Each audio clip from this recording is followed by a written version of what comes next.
of the zoning board of appeals, that our chair is not here this evening. We'll start by taking the roll. We are expecting another person to show up shortly, but we'll start anyway. So please say if you're here. Mr. Bennett? Here. Mr. Joppa? Okay. Mr. Ackerman? Here. And I'm here too. And Swanton, so that's 4. And we do expect Stephen to allow here shortly. We have several hearings tonight, but first we have a request to continue the first hearing. Is there anyone here tonight to make that continuance request? If not, Caitlin, do you know what meeting they've asked it to be continued to? To January 13th, To 2020. January 13th. Okay, so we need a motion from someone to continue this. I'll move that the request to continue the Field Street Matters application for special permit continue to January 15th. Second. Okay, it's been moved in second. Is there any discussion? Seeing none, we will vote. Mr. Bennett? Yes. Mr. Joppa? Yes. Mr. Ackerman? Yes. I vote yes. That's 4 in the affirmative. It is continued until January 15th. Okay.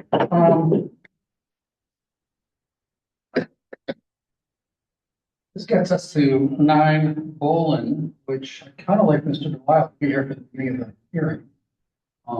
Just pause for a moment. Oh, that's not him.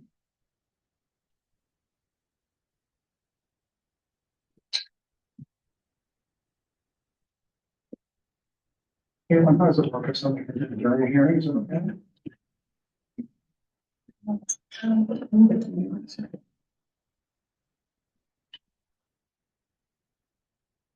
While we're waiting, I will say the way we do these hearings is I will read what the request is. Then we'll have the applicant, often their attorney or architect, make a presentation as to what the request is. And then we'll give anyone in the audience the opportunity to make a comment, pro, con, ask a question or whatever. Although you don't get the questions answered right then. But those of us here will be listening and will be asking questions, and you should hear your question repeated. And we'll also take any questions from people in our remote audience, and then we'll close questioning. We then go to question. So close the public comment period, and then we go to questions from the board.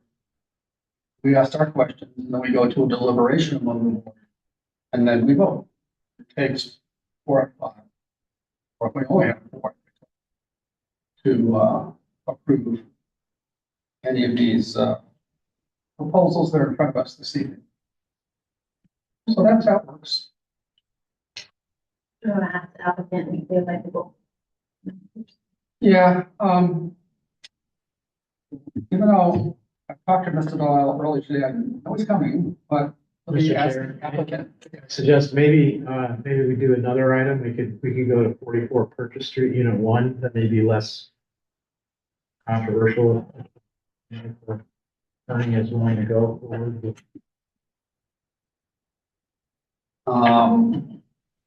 The rear addition, 1-story mudroom. Fine. Oh, here we are. We can proceed. I'm scheduled. So we will start out. Public hearing is for 9 Bolin Avenue. It's a special permit for nonconformities where they would like to remove an existing structure and replace in substantially the same footprint with a 3-foot extension nonconformity. So Attorney Mead, you have the floor. Thank you, Mr. Chair and members of the board. Just as a reminder, Lisa Mead, V-Town, Costa 30 Green Street, Newburyport, on behalf of Newburyport Renovations LLC. George Hazeltine is the principal of that, and Scott Brown and Matt Langis are the architects on the project. When we were here last time, the board requested, it was late, and we had a full hearing. And at the end of the hearing, the immediate neighbors to the right had some concerns relative to the side setback of the garage, the windows in the dormer of the garage, and separation between the two properties. Could you go to the site plan, please? So, what we've done, and we submitted this probably the week after the last hearing, we've moved the garage over to 7 feet. As you know, the required setback on accessory structure is 6 feet. We have added a solid wood fence, 6-foot wood fence along that side as well as the back. And in addition, I'll show you the architectural plans here in a minute, but we also took out the windows on the dormer on the right-hand side of the garage. The neighbors, and I don't know if they're here today or not, yes, they are. They also submitted a letter today concerning about whether or not the project fit in with the neighborhood. And my recollection is our last meeting, everybody seemed to be okay with the house, and we have these questions about the garage.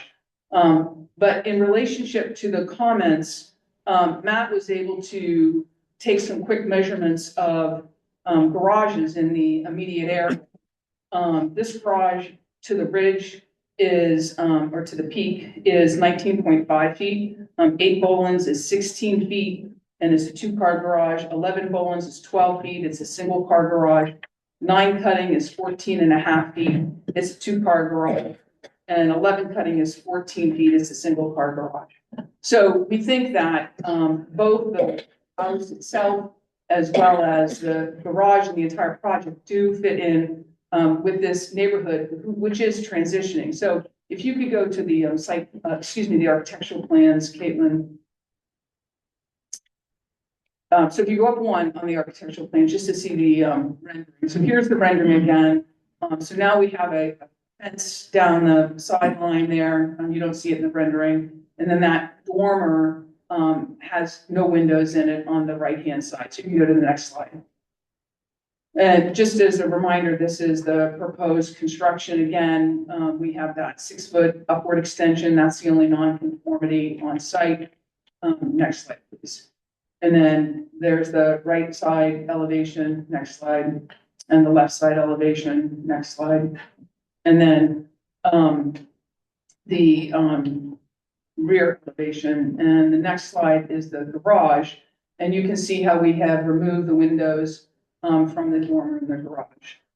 Mr. Chair, I'm happy to go through the entire presentation if the board would like me to go through the neighborhood again to see the comparison of the homes in the neighborhood, just to be able to address some of those concerns related to the comments of the applicant. I'll just fly through those photographs. If you could go to the photographs of the neighborhood. So this is the house immediately to the right, 11 Bolin. Next slide, please. And then this is the one on the corner, which is a more recent build, as you know, 10 Bolin. Next slide, please.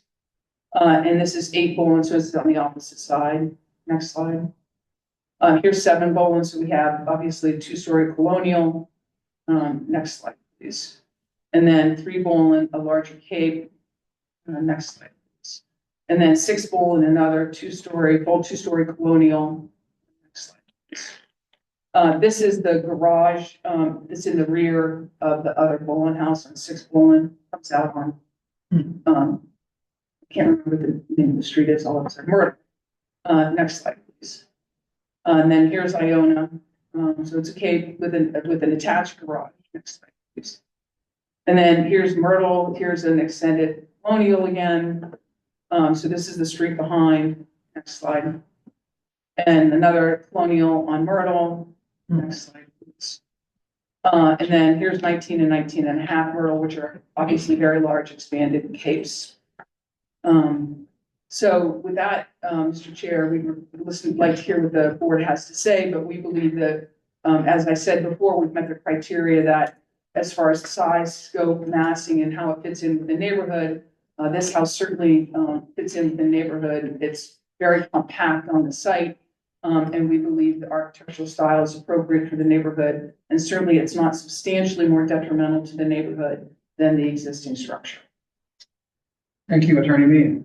We'll now go to any comments from anyone in the assembly. Before I pick the first person, I should have introduced earlier. To my right is our city planner, Caitlin Sullivan, and next to her is Gretchen Joy. Takes the minutes of these meetings. So, who would like to say, would anybody here like to say anything? Yes, could you please come to the microphone that helps us record this for posterity? Anybody else who might? Good evening, Andrew Witherby, 11 Ball and Ave. Miami. I just want to also echo what I said there in the first meeting. Kudos to the designer. Definitely a sharp looking house and in line for the most part with other neighborhood houses. Good evening, board. I appreciate the time. Thank you for hearing our concerns about the proposed project at 9 Bowen Ave. The October 28th ZBA meeting, we had the opportunity to express our concerns regarding the privacy, size, and location of the detached two-car garage with the livable space above in our neighborhood. Since that meeting, we have recognized that the applicant has reverted to one of the original plans in which the dormer facing our backyard, 11 Bowen Ave, does not include windows. This does help mitigate our privacy issues, and we respectfully request that a conditional approval of the permit be made that does not allow for windows to be installed in the future. Now that it's just shown, that should be not a concern any longer. To help clarify our concerns about the size and location of the two-car detached garage, we've included images of all abutting properties of 9 Bowen Ave, which I passed around earlier. We hope this helps round up a picture of our neighborhood's character. Please note the adjacent abutters, and mainly more direct abutters. 7 Bowen Ave, a colonial that does not have a garage. 11 Bowen Ave, not knowing the exact size of each garage in the neighborhood. Our property, Cape, has a one-car garage, height lower than the main house. The 3 abutters, 9 Cutting Drive, one-story ranch with two-car garage, height is approximately the same as the one-story ranch it is attached to. 11 Cutting Drive, it's a one-story ranch with a one-car garage, height in line with one-story house. 13 Cutting is a small cape with no garage. As you can see, this neighborhood is a small, tightly knit residential area made up of fairly modest capes and one-story ranches. In contrast, the proposed project 9 Bowen Ave is to demolish a cape that currently has no garage and build a new house, a tall detached two-story, two-car garage positioned at the rear right corner of the property, with that appears to be a little space. While the new house design, as I've just mentioned, is attractive, the detached garage height will clearly dominate the surrounding properties. The proposed garage size and location are detrimental to the character of the existing neighborhood. It is too large, too tall, and fully inconsistent with the scale and character of the surrounding neighborhood. Of the 5 abutting properties, 2 small capes, 2 are single-story ranches. The height of the proposed garage is dramatically proportioned to these nearby properties and are visually overpowering. The proposed building would loom over adjacent one-story homes comprise the neighborhood's privacy, neighborhood's privacy, light, and views. Its massing and roof line would disrupt the established streetscape and erode the neighborhood's architecture. One kind of offers to perhaps a smaller garage in another location of the property would be less detrimental impact. In addition, we are concerned that this plan may encourage future projects that threaten the essential character of the neighborhood. Nancy and I respectfully urge the board to consider our concerns. Thank you for your time. Thank you. Would somebody else like to say anything? Seeing no one in the room. Oh, yes, we have someone. If you could please give your name and address. Yeah. Hi, everyone. My name's Joanne Clemens, and I'm on the agenda later today. But I'll be speaking later, but I completely empathize with the previous speaker. In a 2-story garage with a bonus room and dormers that overwhelm the character, the historic value of the North End. Thank you very much. Thank you. What was your address, Bill? Oh, sure. 26 Jefferson Street, and I'm on the agenda later this evening. Thank you. Thank you. Anybody else in the room would like to say anything? Kaylin, is there anybody online who would like to, do we have anybody online? If you're online, and you'd like to say something, push the raise your hand button. Okay, we'll assume there's no one there either. So we will close the public comment period and we'll go to questions from the board. Who from the board would like to begin? Mr. Joppa. So can we talk about the height of the garage? You had made some notes on what the heights were on surrounding garages, and I believe you said you're 19.5? Right, so this is to the peak, right? Yeah. So that's not how we measure things, but in order to be able to do it quickly. Yeah. So 19.5 to the peak, and then 8 Bolin is 16 feet, and that's a 2-car garage. 11 Bolin is 12 feet, that's a single car garage. 9 Cutting is 14.5 feet, that's 2-car. Yeah. And 11 Cutting is 14 feet, that's single car.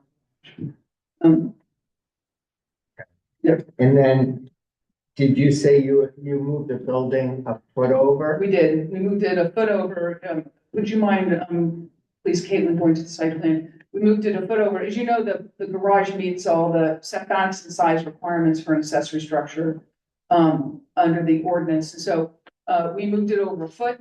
And then we also added the concerns that, the neighbors expressed were about the privacy, so we added a 6-foot solid fence along that side and across the back. And we added, we took away, if you will, the windows from the dormer. That's the plan of record. We're happy to have all of those things be conditions, but obviously it's the plan of record too. So I'm happy to do that. I would be also remiss if I didn't remind the board that we presented 4 letters of support the last time as well. 8 Bolin, 10 Bolin, 11 Cutting, and 9 Bolin. No, 9 Bolins. This one doesn't have an address. Maybe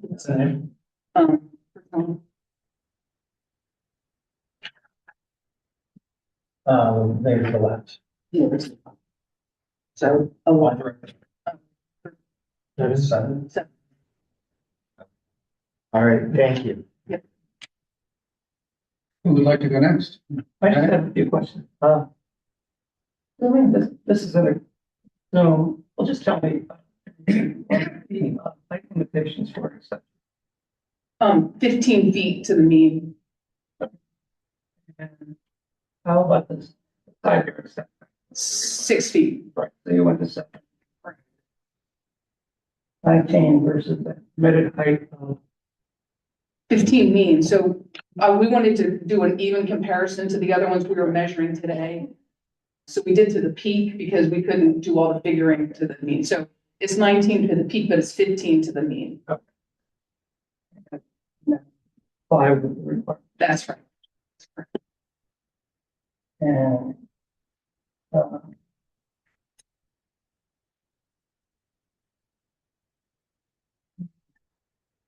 that's all I have. Thank you. Anybody else? Just to clarify, 15 to the mean is the max, and you guys are 14 feet 9 inches to the mean. 9.5 inches, yeah. Okay. Anything else? Mr. Ivan, do you have anything? No.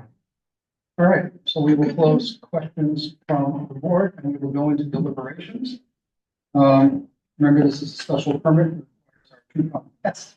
Who would like to begin deliberation? Mr. Gentleman. I'll start. Anytime we have neighbors here, that decide to spend 2 nights with us, that always brings things into more focus, if you will. We see a lot of projects that come and go and there's no neighbor participation at all. And I know this neighborhood very well.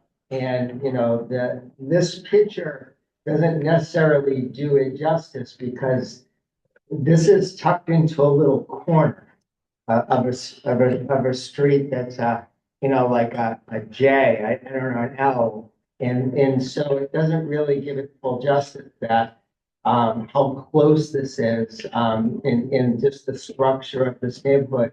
This will be the largest garage in the neighborhood.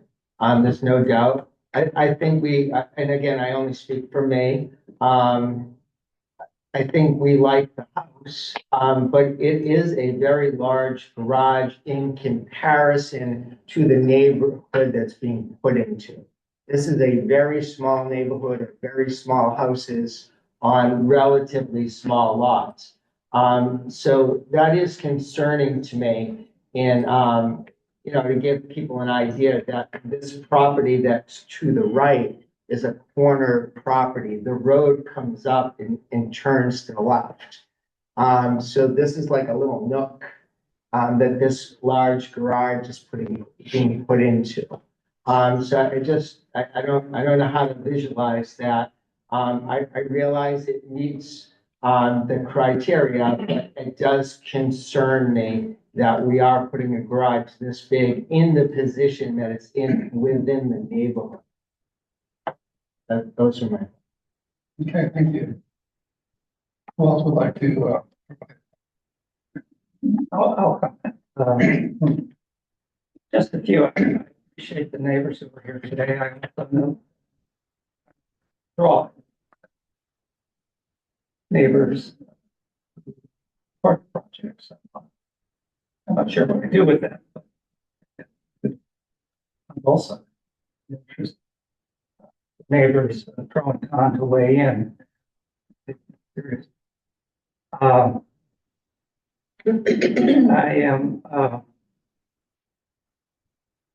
pleased by the changes that were made. Hearing, and I also is significant way to the fact that structure which could be built in the absence of the other aspects of this project.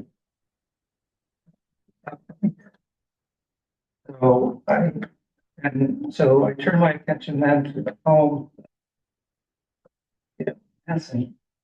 We're I counted 1, 2, 3, 4, 5, 6, 7, 2-family homes or two floor structures in the neighborhood. There were about an equal number of single family. So again, it's kind of it's not the biggest, it's not the smallest, certainly. By the mere fact that two-story by the numbers presented by Attorney Mead. The largest of those identified, however, side again consistent with the zoning requirements. That's for uses of that. Lots of other requirements regarding lot coverage and space and the like are all met. The house itself is well designed, comfortably fit in the neighborhood from that regard. And I think it is an improvement as that goes. So those are my observations, and even though I do not find that be substantially more different.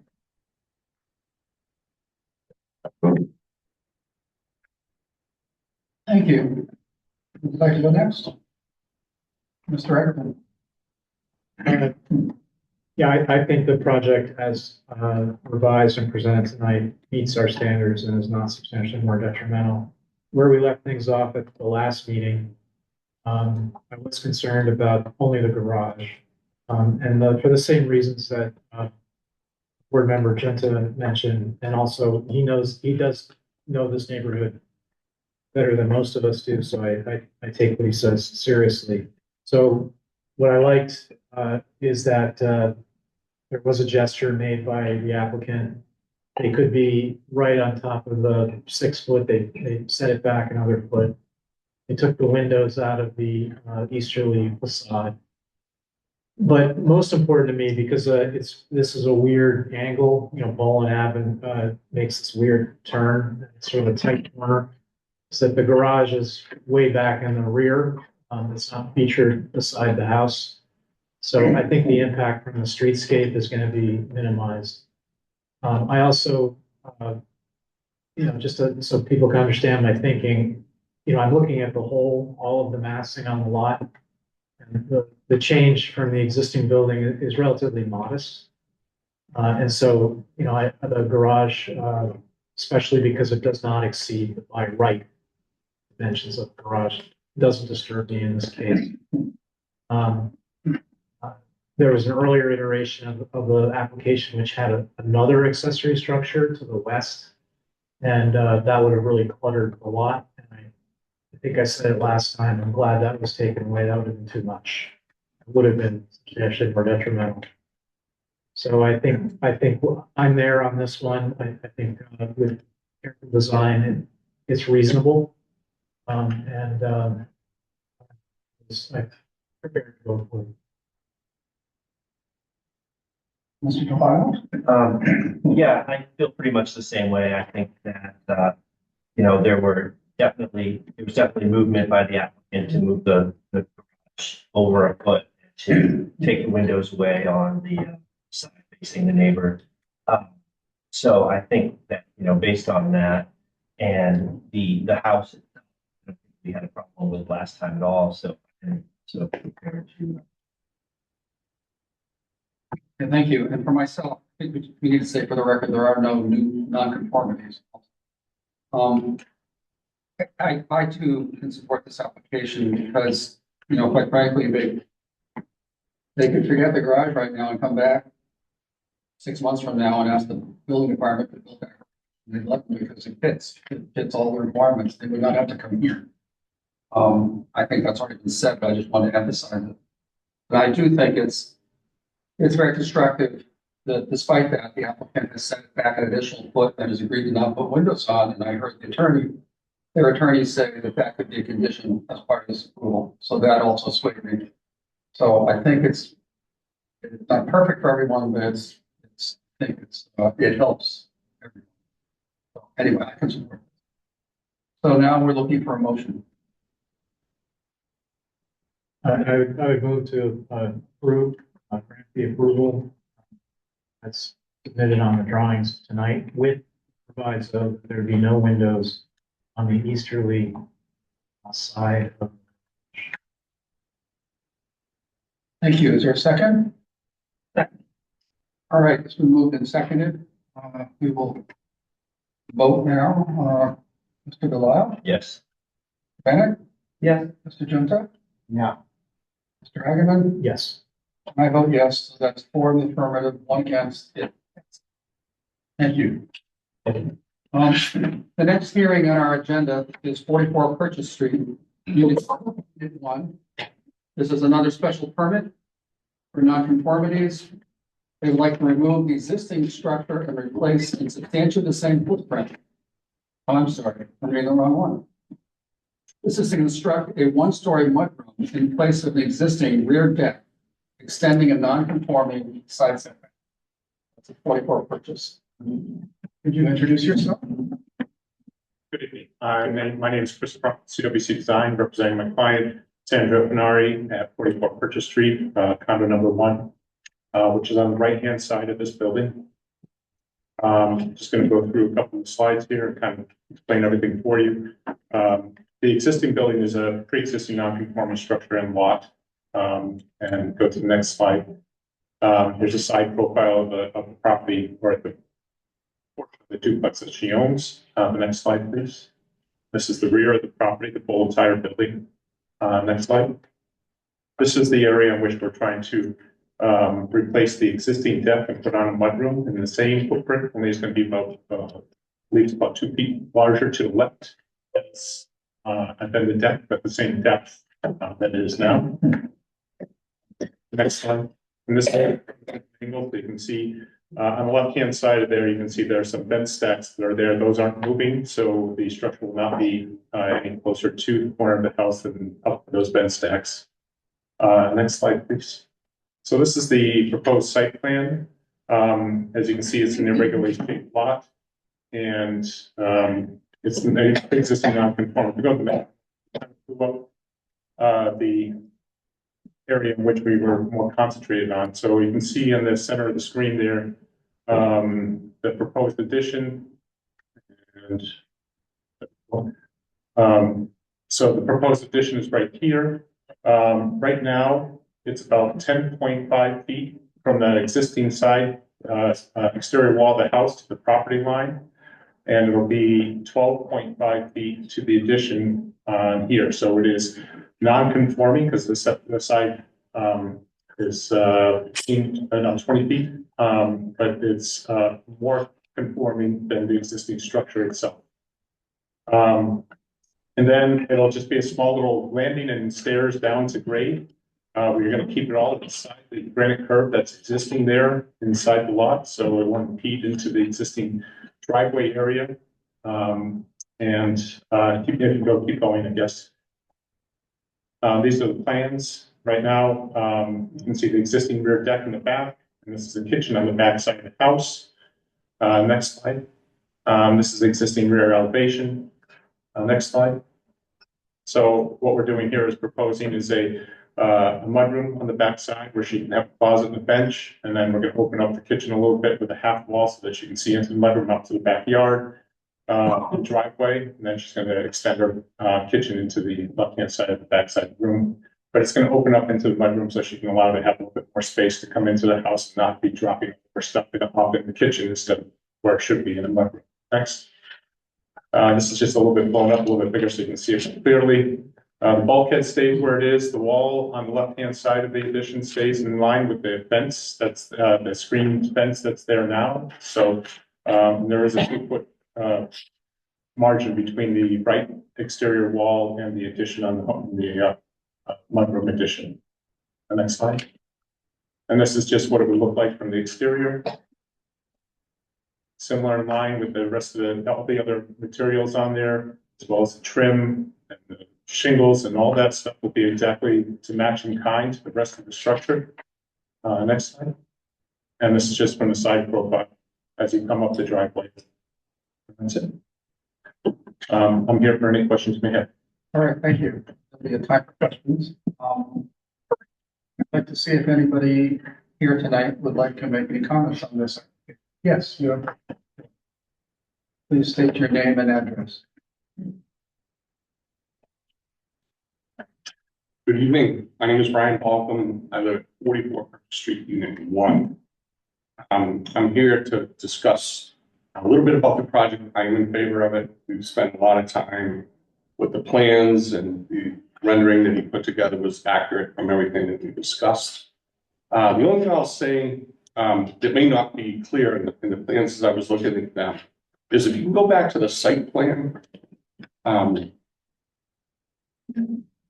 think it'll be helpful to understand who the neighbor is. Fritz Erickson is the neighbor to the left-hand side. And if you see the structure, that's actually his house. And that structure goes all the way down, maybe halfway to the garage. There's no windows on that side. It's actually his office. So that property's been added on to a few times, well before this was constructed.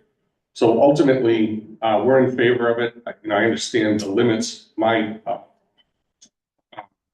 place is a mirror image of that. And so what you end up doing is walking into the kitchen from that door in right in the middle of the kitchen. And Sandra has a dog, and it's quite active, and it gets into a lot of places, mud and water. So she's just looking to take the deck, which isn't really architecturally anything other than it's a small deck that we use to step down, and we use it for some means. So ultimately, I don't think it affects any part of the nature of it. The building's constructed in 2012, which was from an old renovation. She has very good taste. It'll be done pleasing to everybody in the neighborhood. I think there's a letter in the file that the neighbors supported it. So that's what I wanted to share today. So I'm all in favor of it. Thanks for listening. Thank you. Anyone else would like to comment on this one? All right, let's see if we have anybody online. Would anybody online? We only have 4 people online. Would any of you like to comment on this one? Please push your raise my hand button. Seeing none, we will then close public comment and move to questions from the board. Who would like to begin?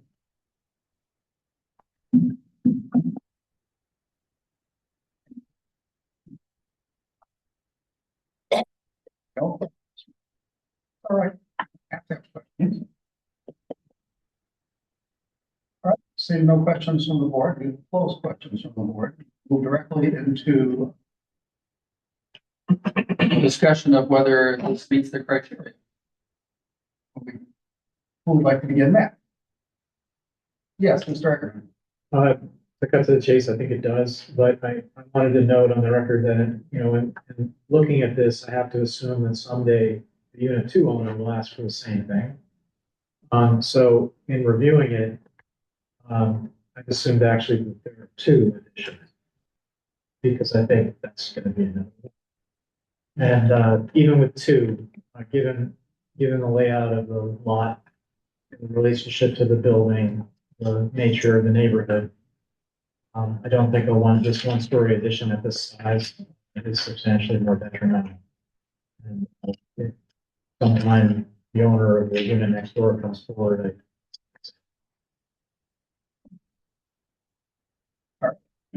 Anybody else? I agree. Yeah, I agree as well. There's no new non here, and the location of the addition is certainly in a position that.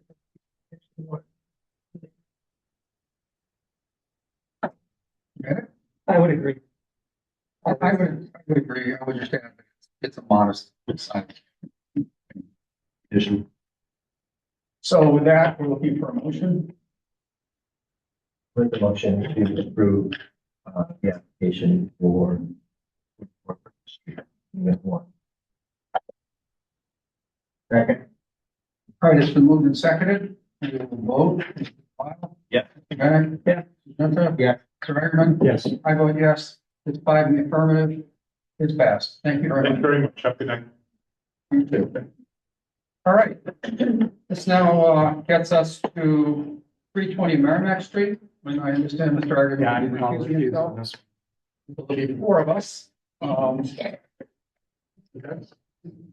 this is an application for a special permit for nonconformities to construct a new 2-family structure in a similar location to a pre-existing nonconforming recently demolished for a fire building emergency order.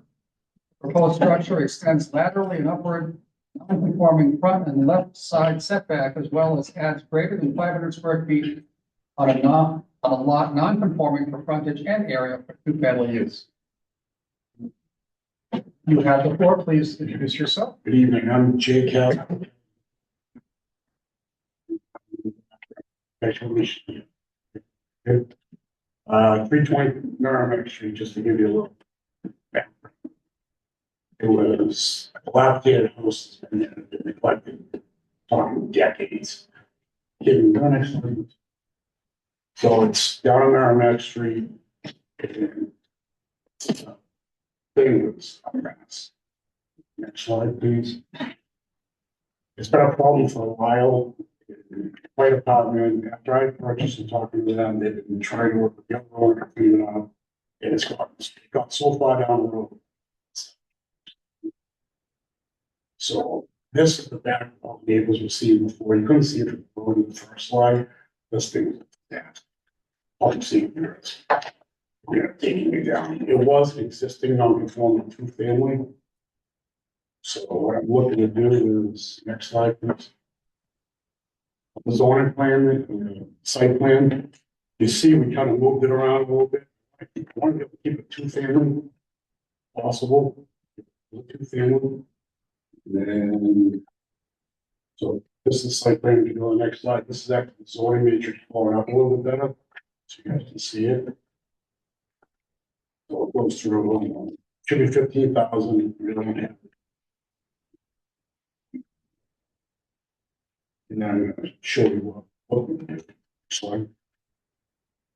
So that was the old house, and bottom on the in-house, keep that two-family, do a two-family, and keeping it looking like a single, center entrance. So, you know, it kind of, if you look, it was like active inside, you look what was there and what's there now. Next rendering. And that's the side, you're gonna do a rooftop deck. It's hopefully one. This is in the WMD, so we're limited with height, can't go over 25 feet to meet on this one. So next slide. Then we're looking to do just a couple small ones. There. And then I'm gonna show you the next slide, is gonna be like a street rendering. If you look at it, one just to the left, 322, 324 Merrimack Street, that's a four family. 318 is a mixed use. If you look at the ridge line, it's actually one. And then what we have next, the next two slides are gonna be just. It's just kind of like the neighborhood. That's a view of the whole. The other ones. Street. Then this one, 385 Street, it's a similar center entrance. Looks the same basically. Next one, these are just like balconies. That's like a three family. It's like right in the corner. It's like woodland. 312 is the same side, like right down, like a house or two. Similar, and center entrance.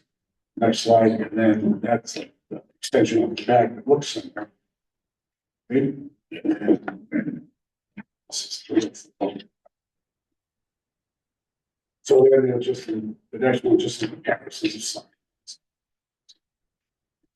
With that, any questions from Eileen and myself?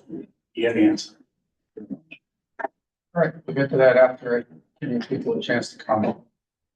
So now we go to any public comments from anyone in the room who'd like to speak in favor or against, or ask a question or make any comments. Yes, you can come to them.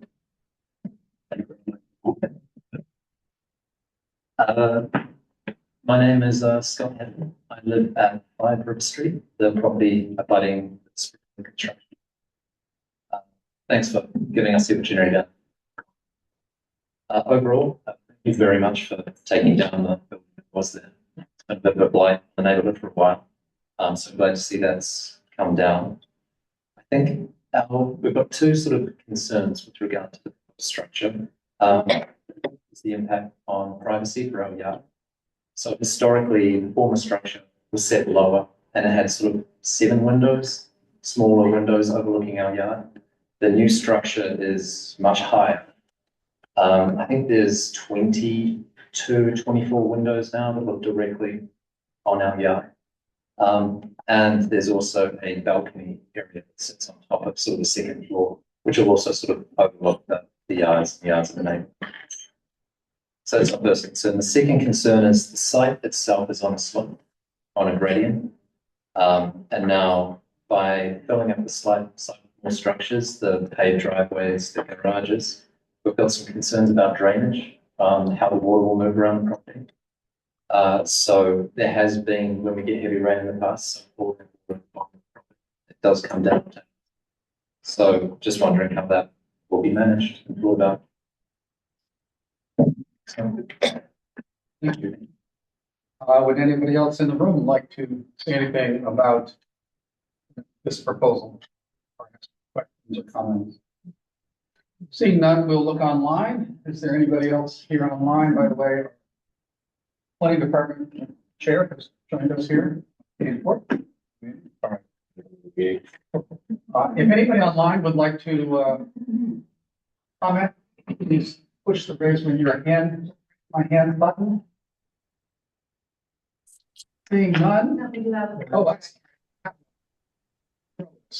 So, Hi, my name is John Growitz. I'm a resident of Merrimack Street, 149 Merrimack Street. That building sat dilapidated for many years. I think the design itself is going to be a positive for Merrimack Street as a whole. It's already an existing previous use. So I see no problem with the approval of the project. And I look forward to seeing it be built. Thank you. Would anybody else online who would like to raise your hand? Okay, seeing none, no. We have someone else in the audience who would like to say something, so you have the floor. Thank you. Joanne Clemens again, 26 Jefferson Street.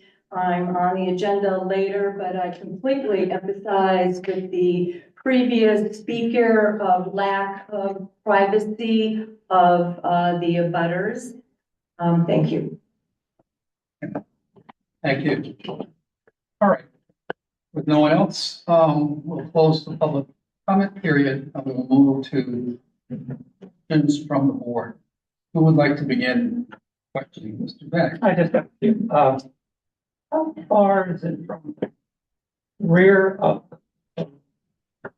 to the home of gentleman who testified? I apologize. So heavily, it's 5 River Street. I'm sorry, Mr. Don't know exactly. Oh, roughly. So I've got this. And that's 58 feet or 56 feet to it. I'm sorry. That's correct. So the existing is actually existing, the home that was demolished was 53.5. They actually moved it to 55.7. So it's been pulled away from the rear. And where, how far? Unfortunately, actually, maybe if we went to city site plan, my maps site plan, that might show. Our survey doesn't show the structure. Here, so I can't.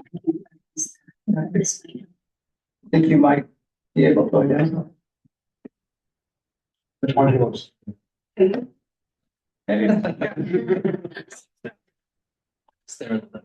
So there's still a good distance between the house and the rear of the property. It's more the yard that it's overlooking, because that's kind of our primary living space. The house is orientated sort of horizontally against the street, or vertically, I should say, rather against the street.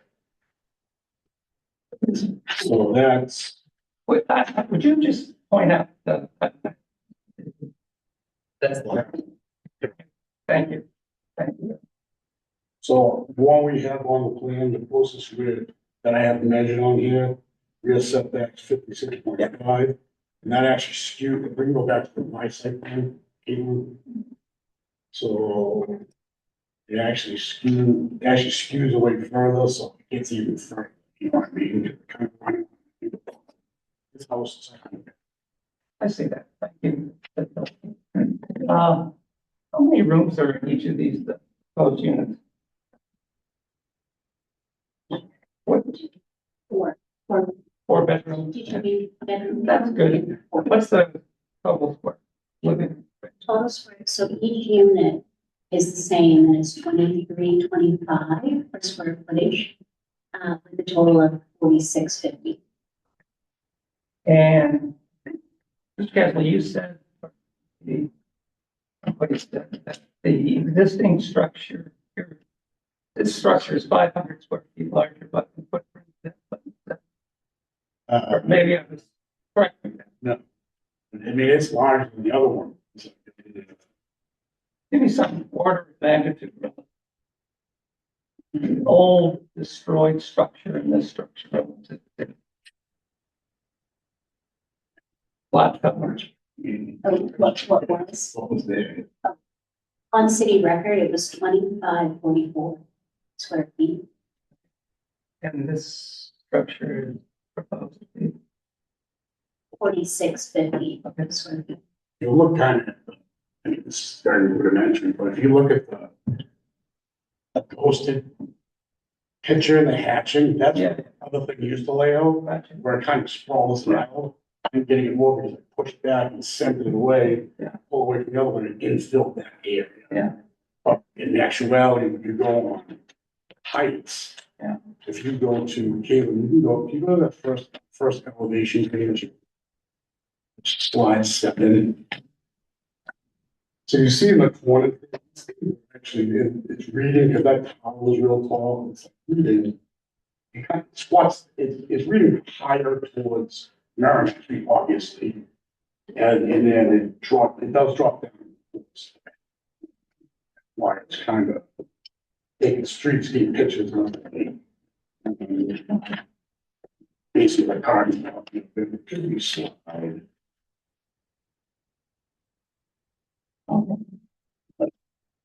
What 312 Merrimack. But 312, it's a step. Move down. Yeah. Just so you- right. Yeah, right. Yes. Say it's very handy building. How about was it? Can all agree with that. That's it.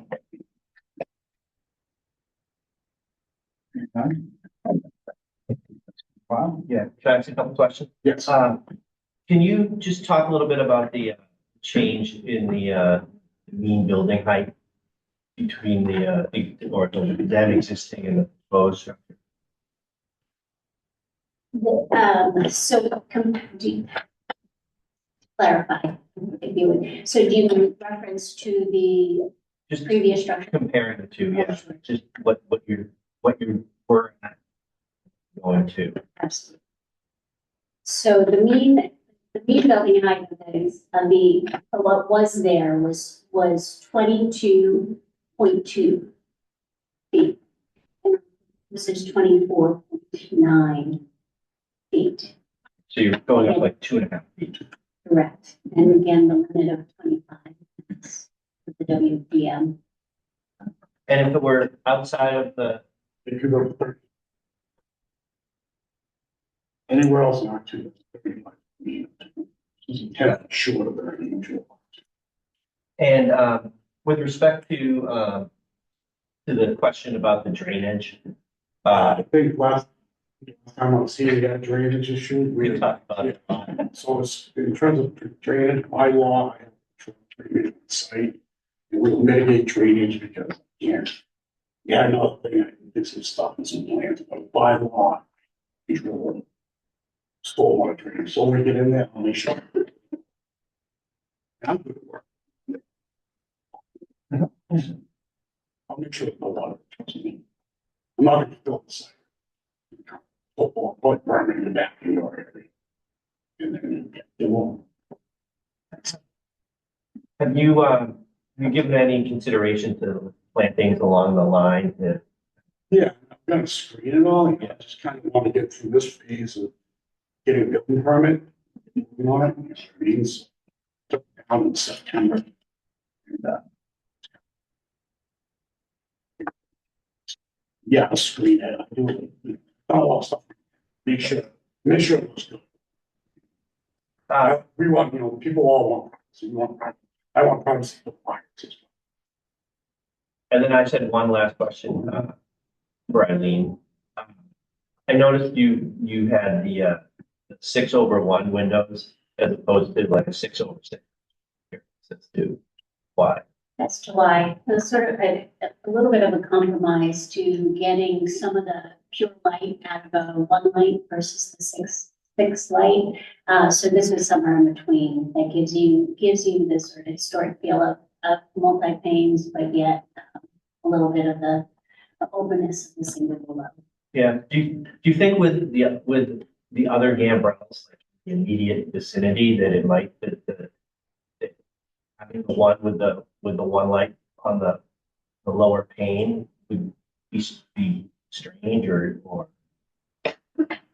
too different from the others like that are proximate to it?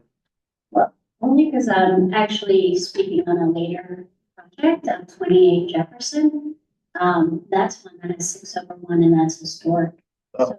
So it could very well be that read home you could have the same type of divisions. 6/1. Like what kind of period home?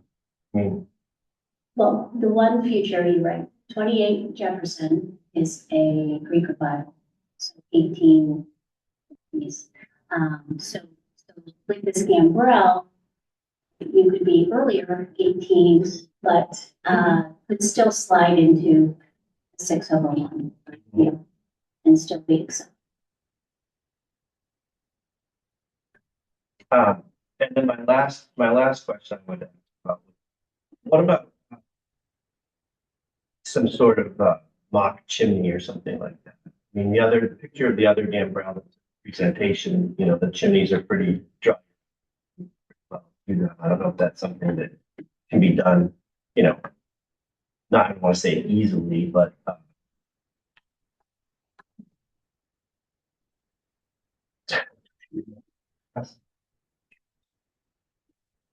It should be the whole thing. no. I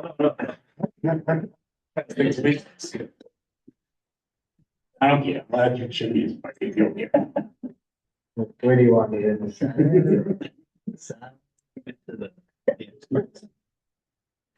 Whoops.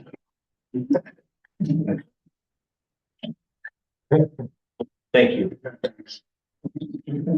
I have. Could you put up the zoning matrix? So, basically this lot should be 15,000, it's under 10. Should be 120 feet at that 80. I guess the number that sticks at me is for an undersized lot. You're going from 2,500 square feet to 4,600 square feet, you're going up 80%, over 80% bigger building. Which is a lot of massing increase. I agree, it's building looks like it sort of fits in. That's a very large increase in massing for an undersized lot. I just, did you think if there's any other way to do it? You keep it a single and just do this as a single. I just think city needs some two-family stock. I mean, I could just go as a single. It's single. I mean, I gotta get, the reason why it's big is I gotta get gross living here and make it market. I'm sorry, you gotta get the what? I gotta get gross living. People want to buy it. And so, you know, if you look at some of these, like, in one of the things, I have comparison, size comparison thing, and some of the stuff in Merrimack Street, which is really nice, close by, they just slide number.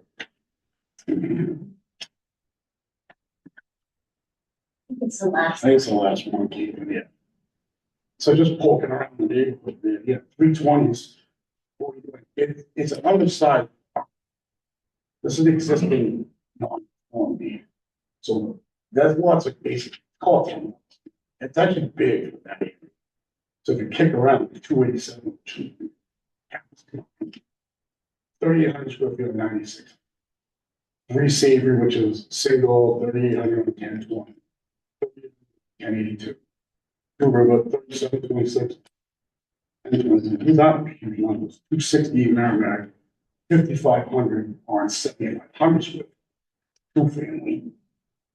251 Merrimack, Brooklyn, 5304 on 948, 2 unit, that's a double.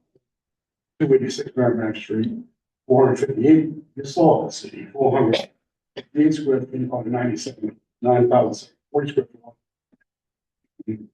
273, 275 Merrimack Street, 1319, 1187, that's pretty. So you're kind of looking at it, if you just look at the zoning requirement, if you don't actually look at relative neighborhood, yeah, it looks off. It's marginal in my opinion. That's very helpful. Yeah, appreciate it. I see it's shocking, but that's why, you know, all these things in town, I'm gonna get formed, so it's everything's like a square peg round hole. Welcome to Newbury. Julia, trust me. All right, I don't have any other questions, so that ends questions from the board, and now we get into deliberations. We're looking for a special permit here, to pass our two-prong test. Who would like to begin? I do believe it passes two-pronged test. In my opinion, I think it's actually a nice addition to Merrimack Street. I think the design fits very well amongst the houses that it brings, among what you see from your eye, if you will. I do like the fact that it's two-family, because it does add more housing to the town, and we certainly need that. And I just think in general, it's a very tasteful house. It looks, it looks old. It looks like the right timepiece for Merrimack Street. So in the end, I think it's a nice addition to the city. Thank you. Next. I'll just, file on a good way. Merrimack Street is a gateway to the city, and over the year, we have been presented with any number of, including we have local right now, all of which I think and this gateway street in the city. This is one of them. It just means that the criteria. It is big, but it has certain elegance to it. It's a lot. Particularly when you look at the way in which the other structures are close to the road, they're on small lots. It fits in well. I can't conclude in any way that it is substantial to the neighborhood. Of course, before. So for those reasons, I can approve this. I think it's a good project. I am pleased that we're keeping this as a two-unit structure. I'm curious about your comments about footage that you need to make this market. I guess I have to learn something. That's the market fair these days. Yeah. So for those reasons, we're actually taking it on. Yeah. Place. Yeah, I don't think there's too much to add. Maybe there's no non-conformity here. All I will. It's a nice design and it'll fit well in the streetscape. Yeah, I also concur. I mean, I've never seen a gambrel with a 601 window, but we are not the historic commission. We are here to look at whether this thing fits the neighborhood, and the neighborhood has a lot of these kind of structures in it. And so I do support it. So now we need a motion. I'll make a motion to approve the special permit for 320. I think there were some special conditions. Yeah, there's a tree and sidewalk. Oh.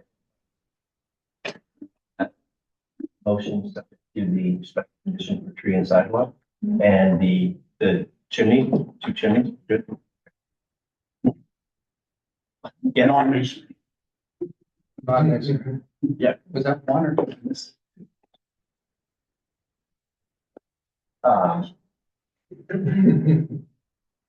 Yeah, that's the motion. Is it a second? All right. And you understand the two conditions, Yeah. Caitlin. she has the tree and sidewalk, and he has the Yeah. chimneys. Yeah, I've got the DPS tree side. And I saw. Do we have documentation on the chimneys, folks? So, You guys know what chimneys are required? some fake couple chimneys. They're not on the plan, that's all I'm saying. I'll make sure it's got one I submit them. I'm sure Jen. If there's anything that's not clear in the plan, then we should have a explicit binding decision to make that clear now, so. I guess that's the question. So are we basically asking, please, add a plan that it puts the chimney in? if you're closing out tonight, I would suggest it be a condition of the approval and then a revised plan be submitted. But the permit might be the cleanest way to do it. But, you know, just to recognize the fact that the plan will refer to the decision made. Right. So, yeah, I think we all want to close this tonight, so, Yeah. so that's, are you okay with what you I'm just good with that. Yeah. All right, so with that, yes, Remember the request two, but not brick. The request. two but not masonry, yes. Yeah. As long as that. I'll make sure it's not on All right, so we have it moved, it's been seconded. Can you make it clear what the condition is as far as the, there. I'm gonna add two non-masonry chimneys to the final elevation prior to the building. okay, just want to, but is the, again, location? Okay, just want to just make sure there's agreement between the board and the applicant of the details of something that's being, you know. Yes. Set by conditions. Visible from the street, right? I know what you mean. Right, so it takes location but visible from the street. Okay, thank you. All right. We have a motion, it's been seconded, we all understand what it is, so it's time to vote. Mr. Delisle. Yes. Mr. Bennett. Yes. Mr. Junta. Yeah. Yes, it's for the affirmative, you didn't. You got it. Thank you very much.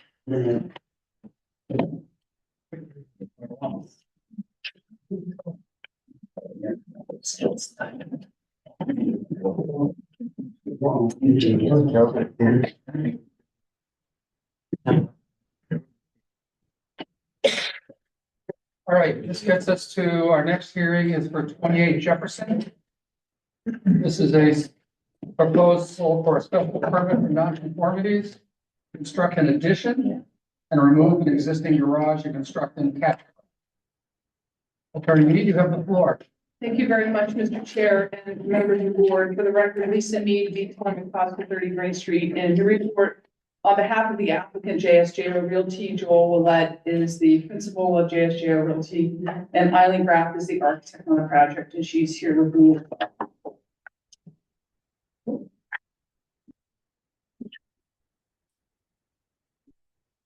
Yeah. You guys- So I'm just gonna, Yeah. I'll start well.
You can go on to the next one.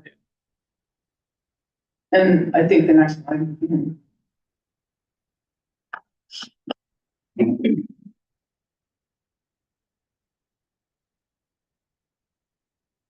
you go. So the current structure has 2,002 square feet of living space. The proposed single-family home will have 2,527 square feet of living space.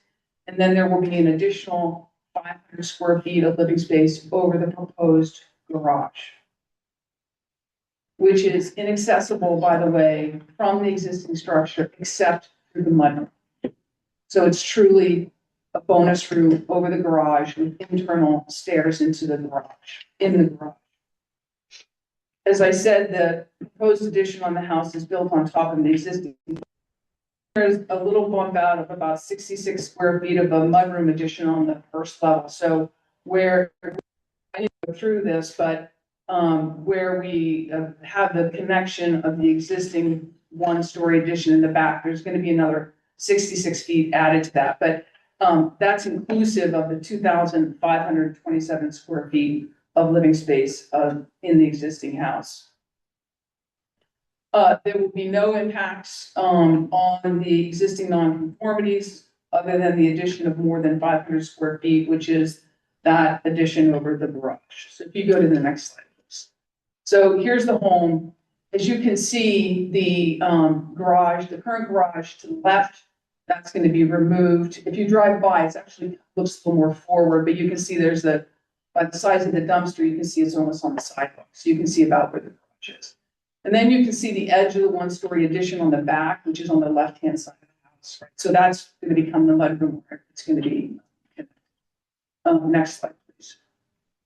So here is the right side of the house. And you'll notice the tree line, and not to be fooled by that tree line, the property line is actually over to the right along that retaining wall where those leaf bags are. And we'll show you that on the site plan in a moment. There's actually 17 feet between the one-story addition in the rear and the sideline setback. Next slide, please. So here's another shot at that side. You see the large mature evergreens along this right side of the house. Those carry all the way back to the back part of the existing one-story addition. Next slide, please. Again, here's the right side of the house, another shot of 28 Jefferson. None of this is changing except for being renovated. Next slide, please. So here is the rear. This is, excuse me, that's up close to that side bump out. And you can see, if you can see that sideboard in the back, that's that new addition where that brick foundation kind of drops off. That's that one-story addition in the back over which we're going to build the second story. Next slide, please.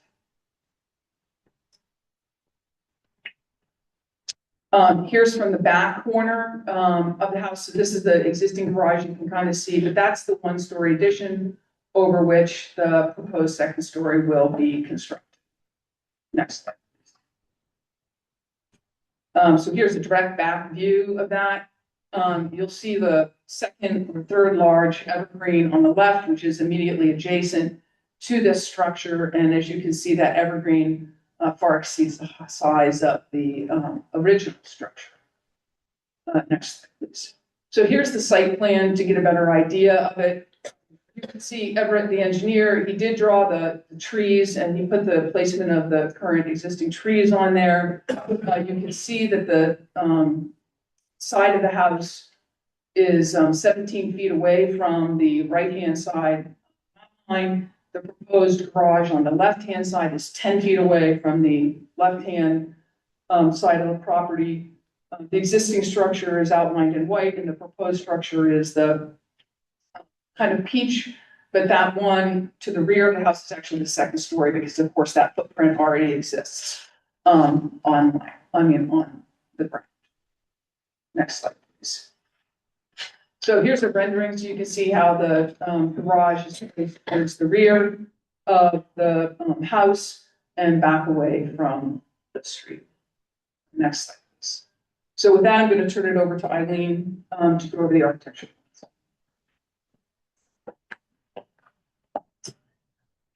So as Lisa's already mentioned, as far as the forms that are being added, I'll move quickly through these. So you can see on the bottom, again, after seeing the rendering, the garage structure on the left side. You slightly can see also between the two structures is that doorway, much like it is on the existing, is the same location for the micro entry, but we'll have a second story above it with a flat roof. And likewise, if you look to the right of the original gambrel, the second story structure with the flat roof as well, and the back of the property. Next slide, please. On this elevation seen from the downhill side of the property, again, on the bottom drawing is actually working from the right side, just pointing out the rear part of the garage that's proposed. What you're seeing sort of faded is the garage extension off the rear. We have a covered area, or covered porch, I'll call it, for the backyard there. And then as you move towards the left, you are seeing on top of each other, if you will, the flat section that I just spoke of to the right of the gable. But then beyond that is the new gable over the middle section of the second story structure. And this will be easier to see on the next drawing sheet. And I can point that out from the rear. Here it is. If I can then go to the gable on the bottom drawing, you'll see that it sits lower than the original gable roof. And that's just in the middle section of the second story addition. And I'll call it the wings to that are both remaining flat in its roof structure. And then again, to the right is the garage form there, as seen from the rear. As far as materials, the clapboards will be a hardy plank. The windows will be replaced with a high-end double hung elevates. There'll be architectural shingles for the roof. And again, I mentioned the hardy plank for the siding for materials. And any other of the trim or such that is rotten will be replaced in kind. The window divisions, you can see here, proposed are 2x2. And then again, going back to this sort of, as Lisa mentioned, overall, the square footage added will be 1,000 square feet more. Single structure, a single home in this area with this size lot, this seems to be a pretty modest amount of square footage for the size. And with that, I will pass the presentation back to Lisa. Happy to answer any questions. Thank you, Eileen. So I just wanted to go over the floor plan.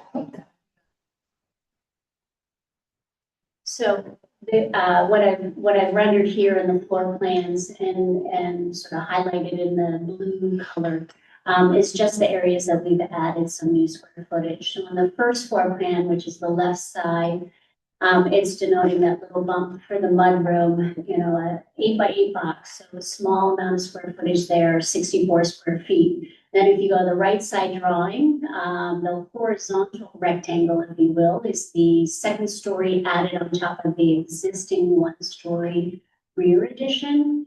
And then vertically, that blue that you're seeing is this volume of space that's bonus room, we're calling it, over the garage. You can also see that secondary stair that's just an internal stair from the garage in order to access that bonus room. And so those are the three areas that we've added some square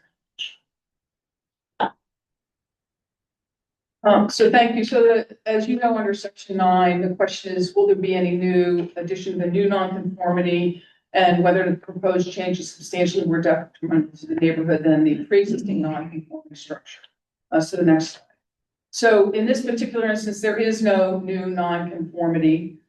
As I said before, nonconformity is the front yard setback and the frontage. Otherwise, the lot is completely conforming. And in fact, in excess of the square footage requirements overall. Next slide, please. So as the first nonconformity, as far as the substantially more detrimental to the neighborhood and the comparison with surrounding homes. So the lot area requirement for the district is 10,000 square feet. This lot has 14,410 square feet. As you look at this area, I'm going to show you photographs, but you can see ours is outlined in the blue. As far as the house itself is concerned, that is the same footprint that's going to exist, then of course attached to the garage. So the garage will be moved back and attached to the house to the rear. But then you can see the home adjacent to it on the right. That's a two-family home on that lot, which is slightly smaller than the lot in question. And the lot on the left has a home that's a little bit smaller, and the lot is about the same size. Other than that, those lots start to be smaller in the neighborhood, and the houses, interestingly enough, are bigger on those lots. So let's go and look at a size, scale, massing comparison. So here's 19 Jefferson across the street. It's right up on the street. You can see that there have been some additions built on this house, both in the front and the back. Next slide, please. This is 23 Jefferson, again, across the street. It's a nice sized house. It actually presents a little bit larger because it's a broader face to the street. Next slide, please. This is 26 and 26 and a half. This is immediately next door. So this is a two-family next door. This is 27 Jefferson, again, across the street with the front entry garage. Clearly that was an addition put on that house. Next slide, please. 29 Jefferson Street, nice size house facing the street. You've got the L addition on the rear of that. Next slide, please. 30 Jefferson is up the hill a little bit. It sits back. It's got a garage in the back, and then you see that addition and that L that's been added to that house. Next slide, please. 31 Jefferson. Again, you see these lower level garages because of the slope on the street, which I'm sure you're all familiar with. And then obviously the structure itself. Next slide, please. Here's 32 Jefferson. It's a little bit smaller than the other houses on the street. That's moving up the street. If you're familiar with Jefferson Street, as you go up the street, the houses get a little bit smaller. So that's 32 Jefferson. Next slide, please. And here's 36 Jefferson, which is a little broader, but there's that addition in the back that you can see there. So next slide, thank you. So the size, style of the house remain the same as the other homes in the neighborhood. The impact on the street is reduced by the shifting of the garage to the rear. The lot coverage and open space are still well within what is required in the ordinance. In fact, we could build a much larger disconnected garage in the back by right. Because the lot is so large, but that obviously is not what Joel wants is a product. We believe that the board can find that the upward addition at the rear of the property and the reconstructed garage will not be substantially more detrimental to the neighborhood than the existing non-conforming structure. But in addition to that, I want to address a couple of things related to the massing and size and the general purpose of the ordinance. So if you could go to the next slide, please. So you're going to hear from the neighbor to the north momentarily. You've received correspondence from her as well. I think it's important to point out a few things, and we'll show this in some slides. The existing tree line is actually larger than the proposed addition. It's taller than the proposed addition. It is right, the major part of the tree is right where the existing one-story addition exists. The proposed addition has a flat roof adjacent to the property to the north, and there's certainly no impact on light and air in the backyard of the property to the north over the existing conditions, because the one-story addition doesn't go back to the patio area in the property to the north. So if you could go to the next slide, please. So here's the tree line again. So if you could look at the rear, I'm going to use, see if my pointer actually works. So here's the patio on the next door neighbor's property. Here is the edge of the one-story. And you can see this very large evergreen tree that is right there on that space too. Next slide, please. Again, we're moving back down with the patios. See the patio, you can see the edge of the one-story addition, and you can see this very large tree. Next slide, please.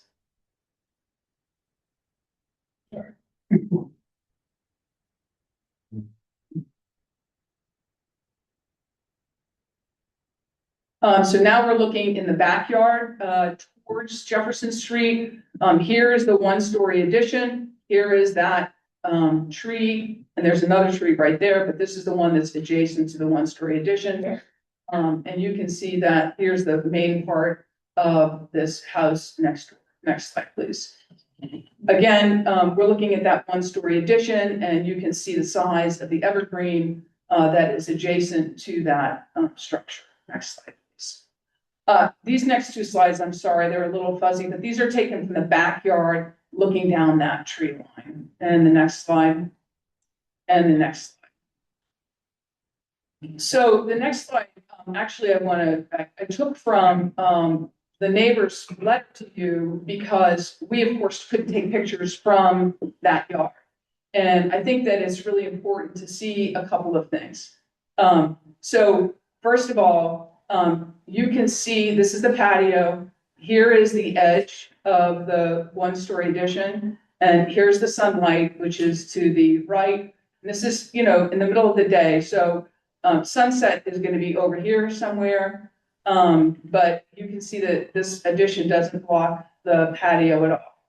Similarly, you can see these trees right here at the one-story addition that exists today.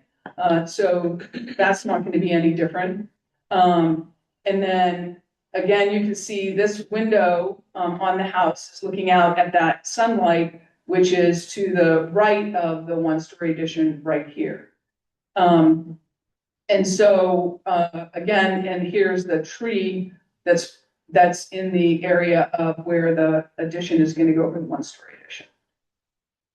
So if you go to the next slide, please, Andy.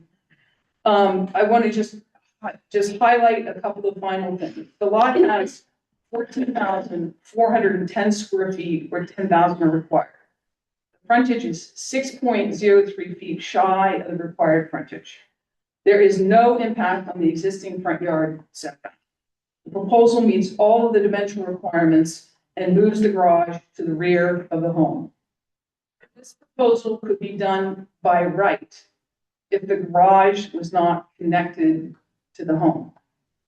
This proposal could be done by right if there was no interior staircase to that space above, because it would no longer be considered living space.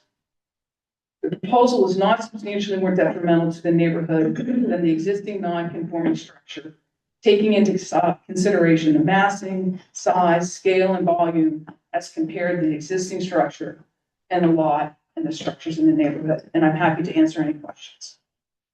All right, thank you. So now it's time for other folks to be able to comment. So would anybody else here tonight like to make a comment, pro or con, or ask questions, or who would like to begin?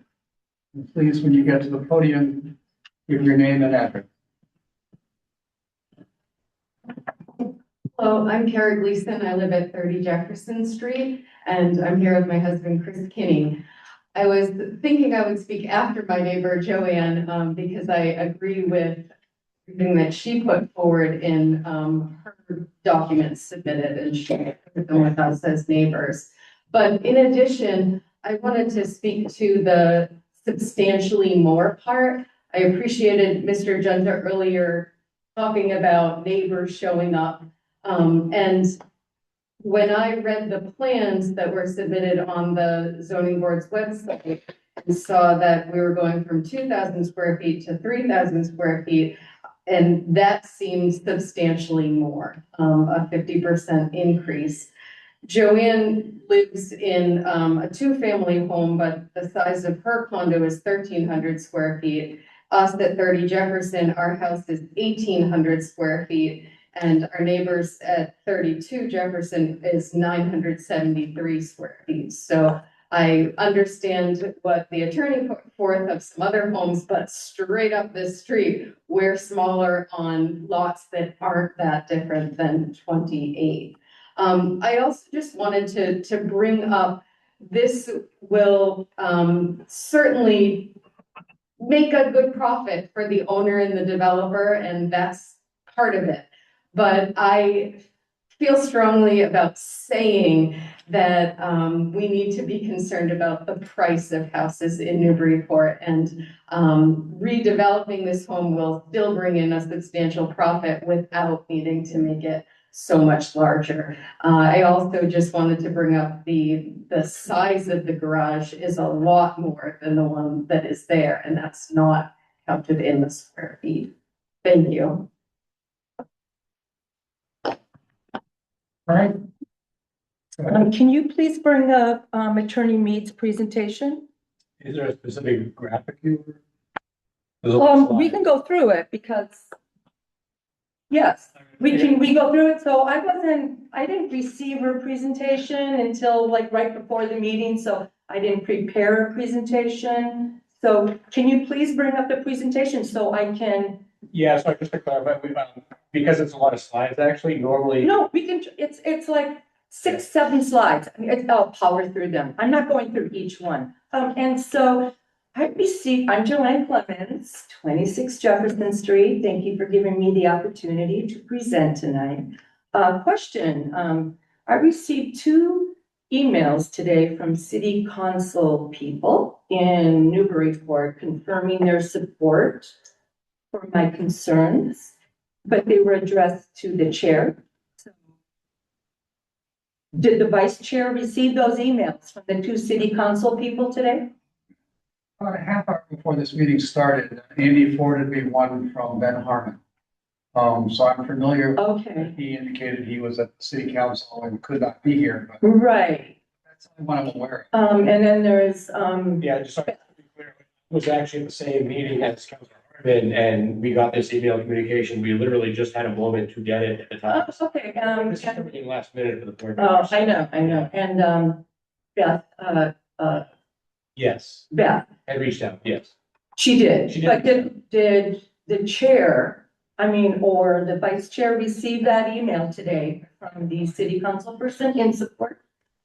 Yeah, I know. Okay, so I'd like to go on the record that that email be submitted to the board at some point. I know it's all last minute.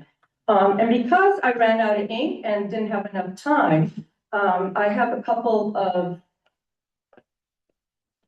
handouts for you, which shows the date and the timestamp of pictures taken on my property. Oh, sorry. The date and the time stamp, and these are either from my windows or on my property. So, I'd like those to me, again, I just didn't have time. Can these be part of the record for tonight? Or do I have to submit an amendment? We can take that and we can upload it to the record. I just asked if I could get one of the members or one from you that we could copy. To upload. Yes, exactly. Again, I ran out of ink, okay, I didn't have time. You know, I think. Oh, no, I have an extra. Could you hand this to Gretchen Joy? Oh, you can. Just hand it to Gretchen Joy and it's in the record. Here you go. Yeah, thank you.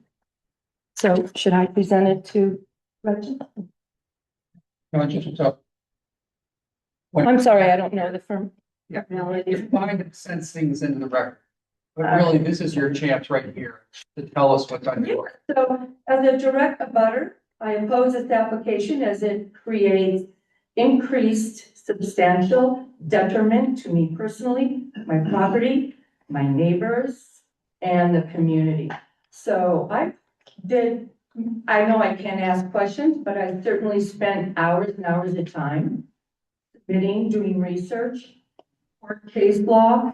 I don't know if Your comments previously have been uploaded to Open Government. Yeah, We're we have. available to report. Okay, all right, well then, And you know, I just don't want to waste people's time, but I'll go through the highlights, yeah. understand, you can make points here, you can also ask questions, it's just that we don't answer them at the moment. Oh, okay, all right. We will get into that All right. during our section. Great, thank you. I just, again, I don't know the formalities. So, it creates a substantial detriment to me personally, my property, my neighbors, and the community because of the following: increased shadow, reduction in sunlight, ambient light. And I've done many exhibits in my presentation that you can look at. Reduction in privacy, especially to myself and the other abutter that's here tonight. A decrease in energy production loss in a future solar system on the flat roof that's adjacent to the house.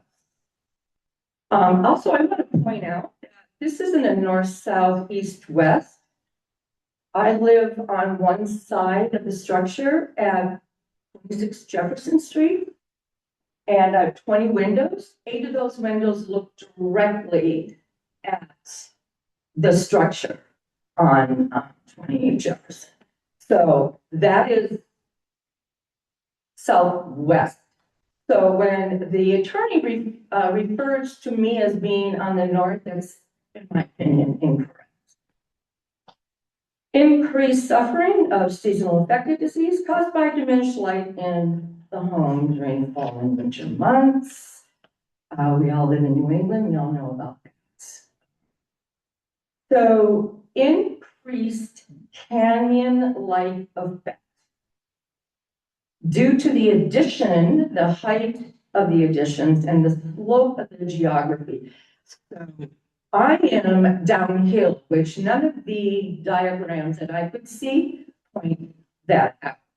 So when I look out my windows, I'm pretty much looking at the top of the basement line of the next door structure. So a cannon-like effect is like being surrounded by, walls, basically.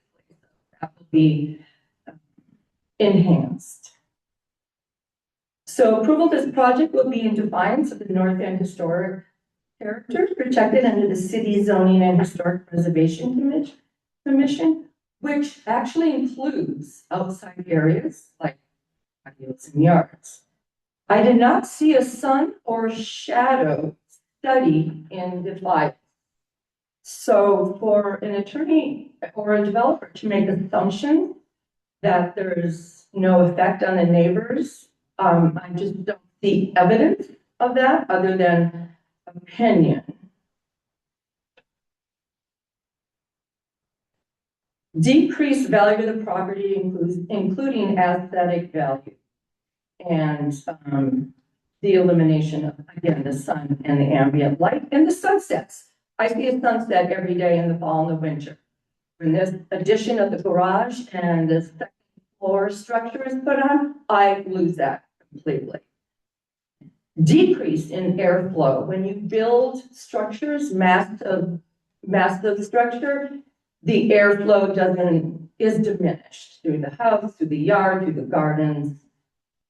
From what I can tell, there's been no on-site visit of a quorum of the ZBA members. Is part of your standard kind of best practices that an on-site visit is done, especially when someone is applying for a nonconformity permit in a highly dense neighborhood. The person who did do an on-site survey was the manager of JSJO. He visited my property the day before he closed, and he wanted to address my concerns. I actually walked through the property. I walked him into my house. I showed him where I sit for breakfast, my dining room, the windows. The upstairs bedroom looks right at the house. And I did appreciate that he had the courtesy to come over and ask me about my concern. So I guess another point is that I evoke the stated responsibility of the DBA, which is on your website, which says they must consider the equity component of this application. Equity. So I'm invoking that the DBA actually follows their own, stated mission statement or values. So, what is the definition? I'm not asking you to, respond, but I'm wondering, what is the definition of substantial? Is that a law term? Is that objective? I don't know. What is the definition of detriment? I don't know. I looked up the dictionary and it all seems subjective to me. This home is currently not inhabited. There's no one living there. The 91-year-old previous owner donated it to a church and the developer bought it. So there's no hardship. Like an owner who wants to build an addition to take care of their elderly parents. So I'm a capitalist, but I think this is more about maximizing the investment on a developer loan than creating betterment for society. That's all I have. And then, but I need to point out there's no, yeah, there we go. So if you look, see the butt out, I don't have a pointer, but that's my condo on the right. Yes. And that little butt out is my dining room. So there's 4 windows there, and then there's 2 windows to the back, which is a 1-story galley kitchen.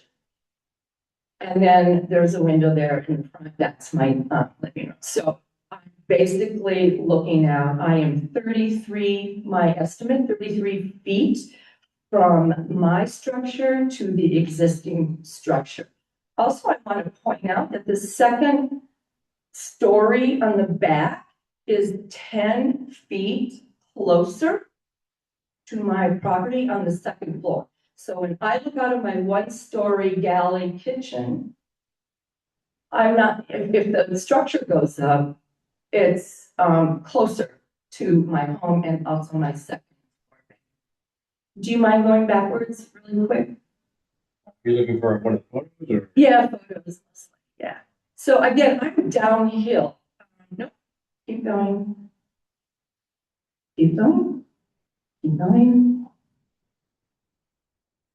There you go. So here you can see the butt out of my dining room and on the right. And above the dining room is 2 windows of the bedroom. Can you go back, please?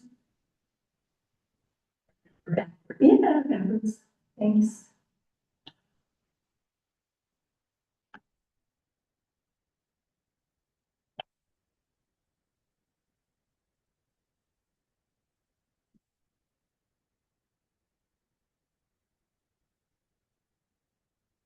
And here is another depiction of how you can see that a second floor addition brings the mass closer to my unit. So on the left of the top of that structure in the back.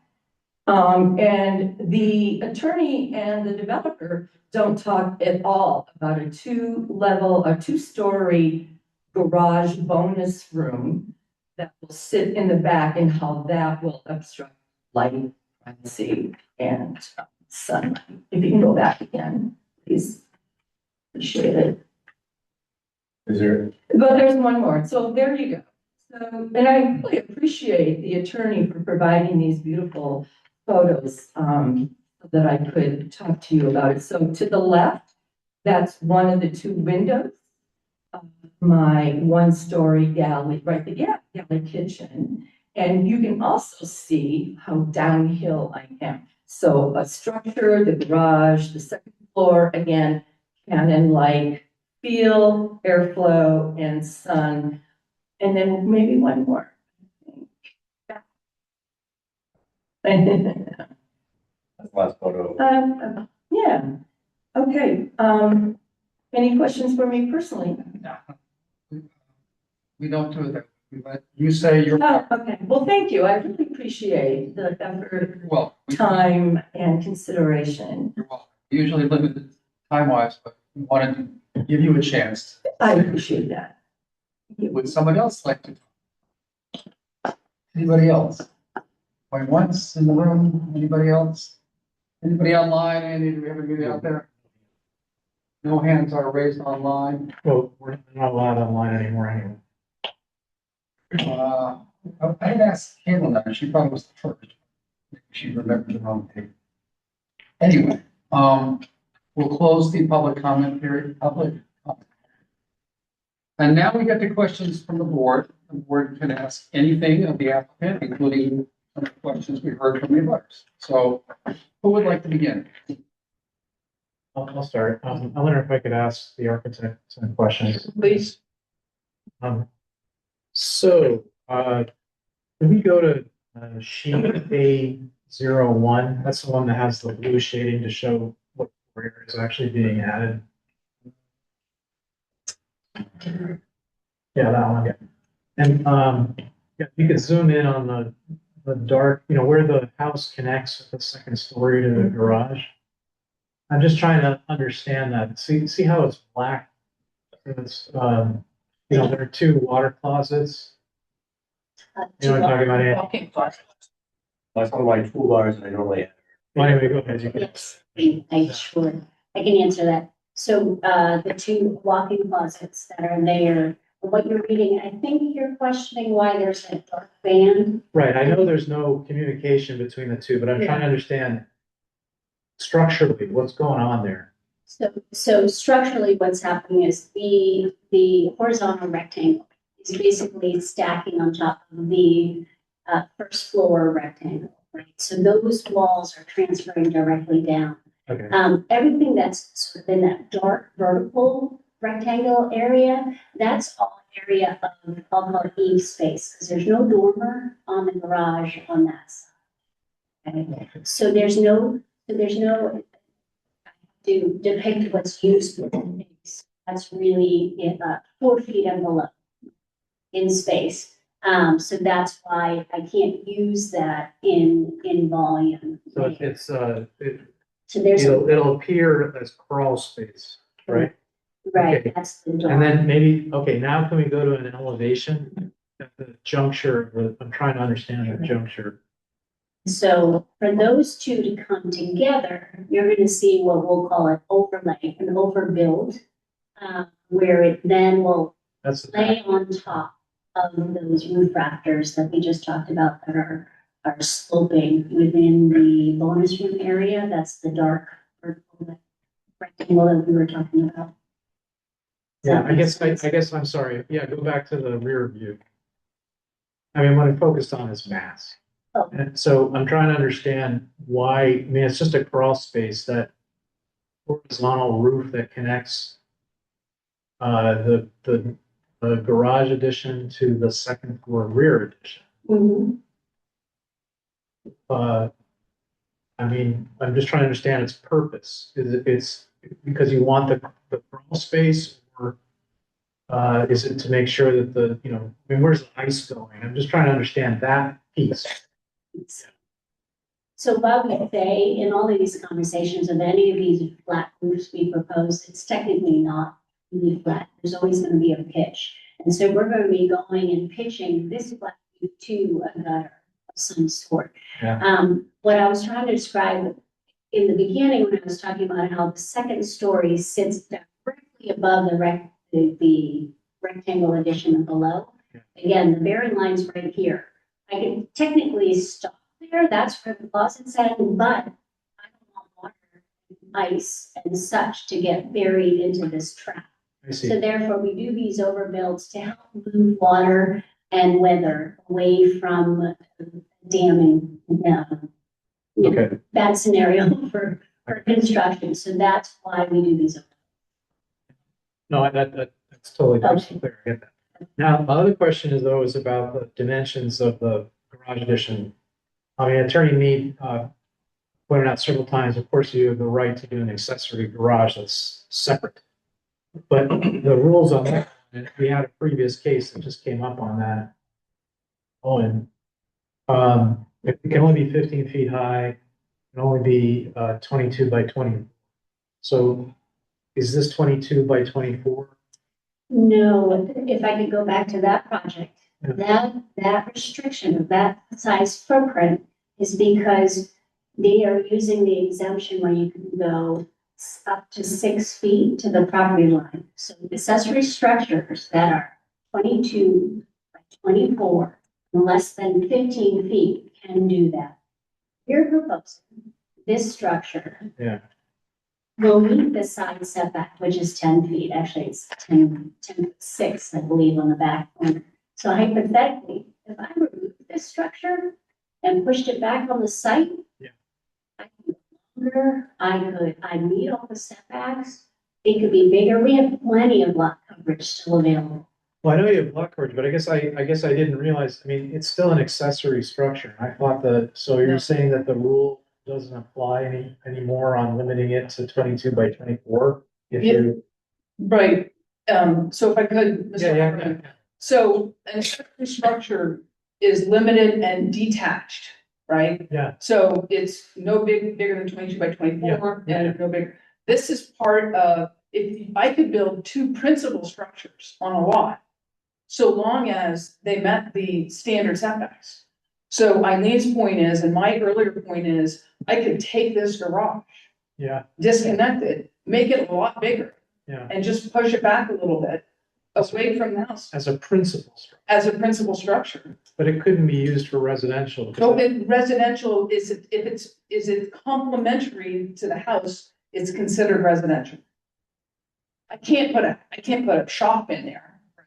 I thought you have to do a 6C if you have two. No, that's 2 living units, Living, so as long as they don't have a kitchen. correct, Okay. Correct. I got it. As long as it doesn't have a range. a range, A range. actually, right, I can have sink, Right, no. In a we don't do that. bathroom? Yeah, we know. I can shower, right, Bar, all of that stuff, right, do all of that. No range. So that was my point. Yeah, right, okay, right. now I understand.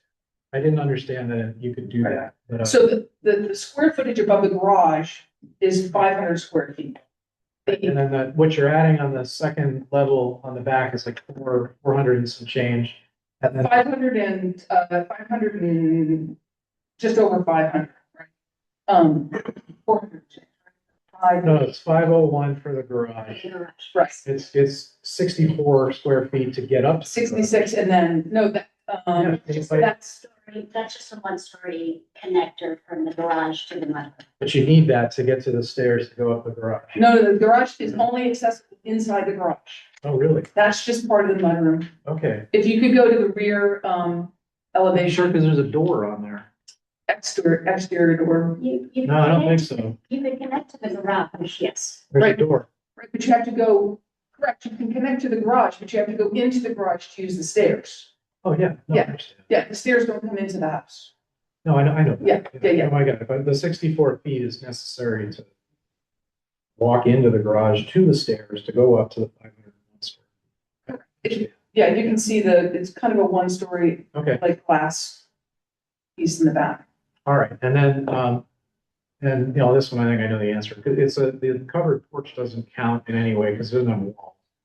So- Not for living space, but Yeah. for setback. It does count. And, what else? No, now I understand the drawings. Thank you. Yep.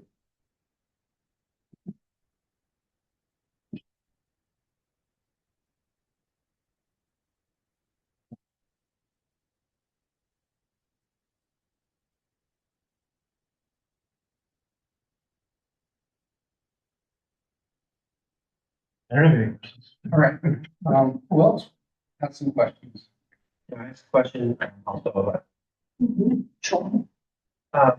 Andy, can we go to A1?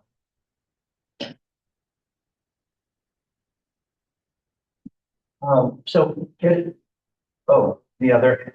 Oh, sorry. Yeah. Elevation. So is the width of the garage bigger than the width of the section of the house?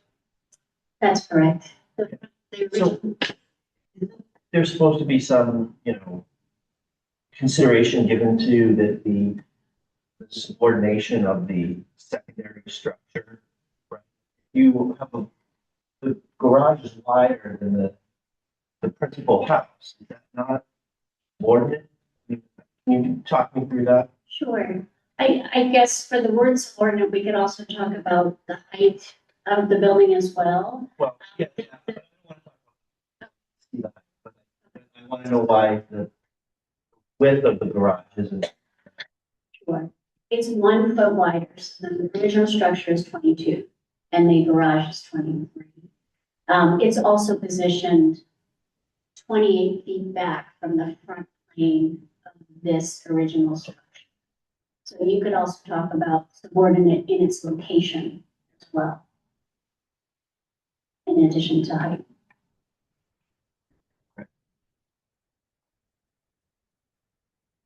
That's helpful. Anything from Mr. Bennett or Mr. Okay. So the developer went to the neighbor's house to see what was going on. It's obvious her house is a lot lower. There's a floor plan that I'm looking at here. Which one it is, but it's a zoning plan. It shows the yard and trees and such. It actually shows the nook from the neighbors. Which is actually on the plan. Yes. Right. Right there. So I'm just curious with, I mean, I'm not sure which way the sun is setting, rising and setting here, but certainly it looks like the height has sort of surrounded the sunlight for. So, I would disagree with that. So the nook is against the two-story house today. Right? The nook faces the two-story house today. And you will see the arrow at the top of the plan that shows where north is. And you saw the photographs of the neighbor, which showed where the sunlight is. Right, in the day. So the sun comes up to the east, down where you got the title of the plan, right? Then it rises up over the house and to the back. And there is two giant trees in the location of where the addition is proposed to be built. Taller than the existing peak of the existing structure.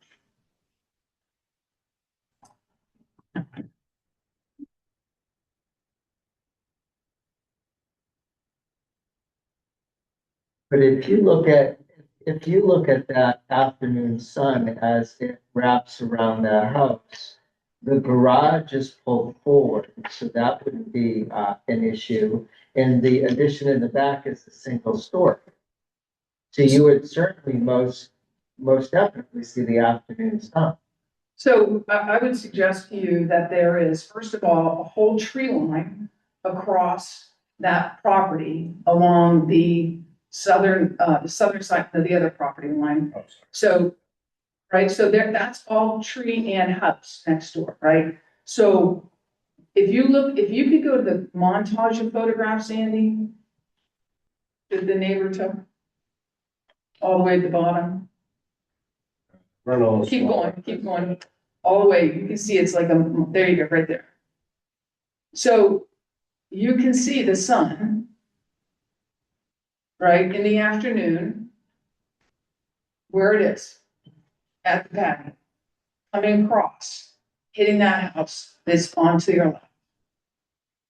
In a number of locations. The two-story garage is in back of the structure, 2 stories, so that. I'm sorry. Yeah. Yeah, but that was misinformation. So the garage is gonna be in the back of the lot. It's behind the existing house. I don't know how to state what you Go to just the said. site plan, Andy, please. Yeah.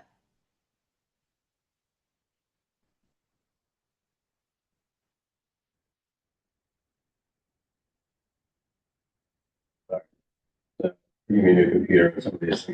There it is. Right there.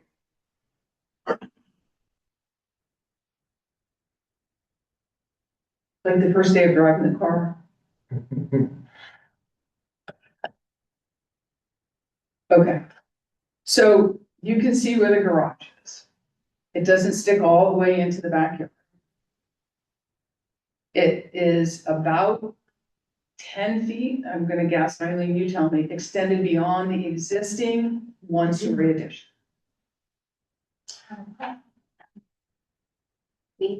Well, 12 feet. Now, was there a reason why the garage wasn't full? Because we didn't want to take it away from the front of the house. That's. Right.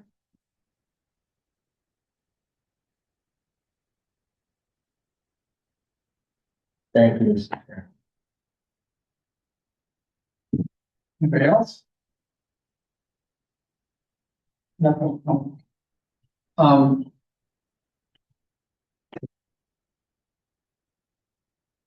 Yeah, I'd like to address one question that came up from our butter, not to you, I'll just take it, which is, what is substantial, what is detrimental? And that's kind of why we're here. The Newburyport zoning often doesn't fit what's on the ground. So when people want to do something of a certain size, we have to come and decide where there's space. And it's very subjective. And it's, many of us have been doing this for quite a few years. And I just didn't want to let that just sit there. That's how it works. So we're trying to figure this stuff out. This is the first time I've actually thought about something. Truth in a long time. It often doesn't come up. But since everybody brought it up, let's have one. On something.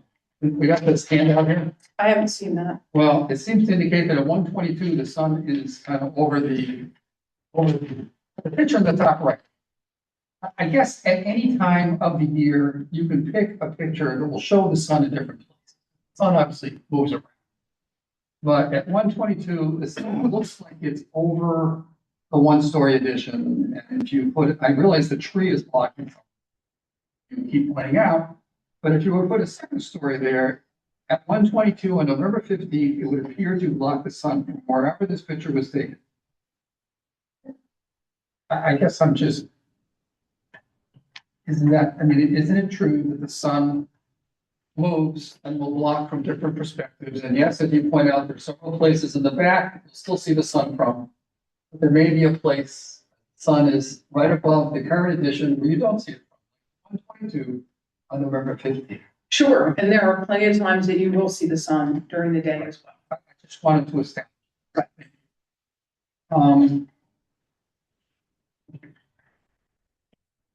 And at no time will be blocked from the patio. I had a similar question to Mr. Delisle on the width of the garage, which also contributes to its mapping and its overall size.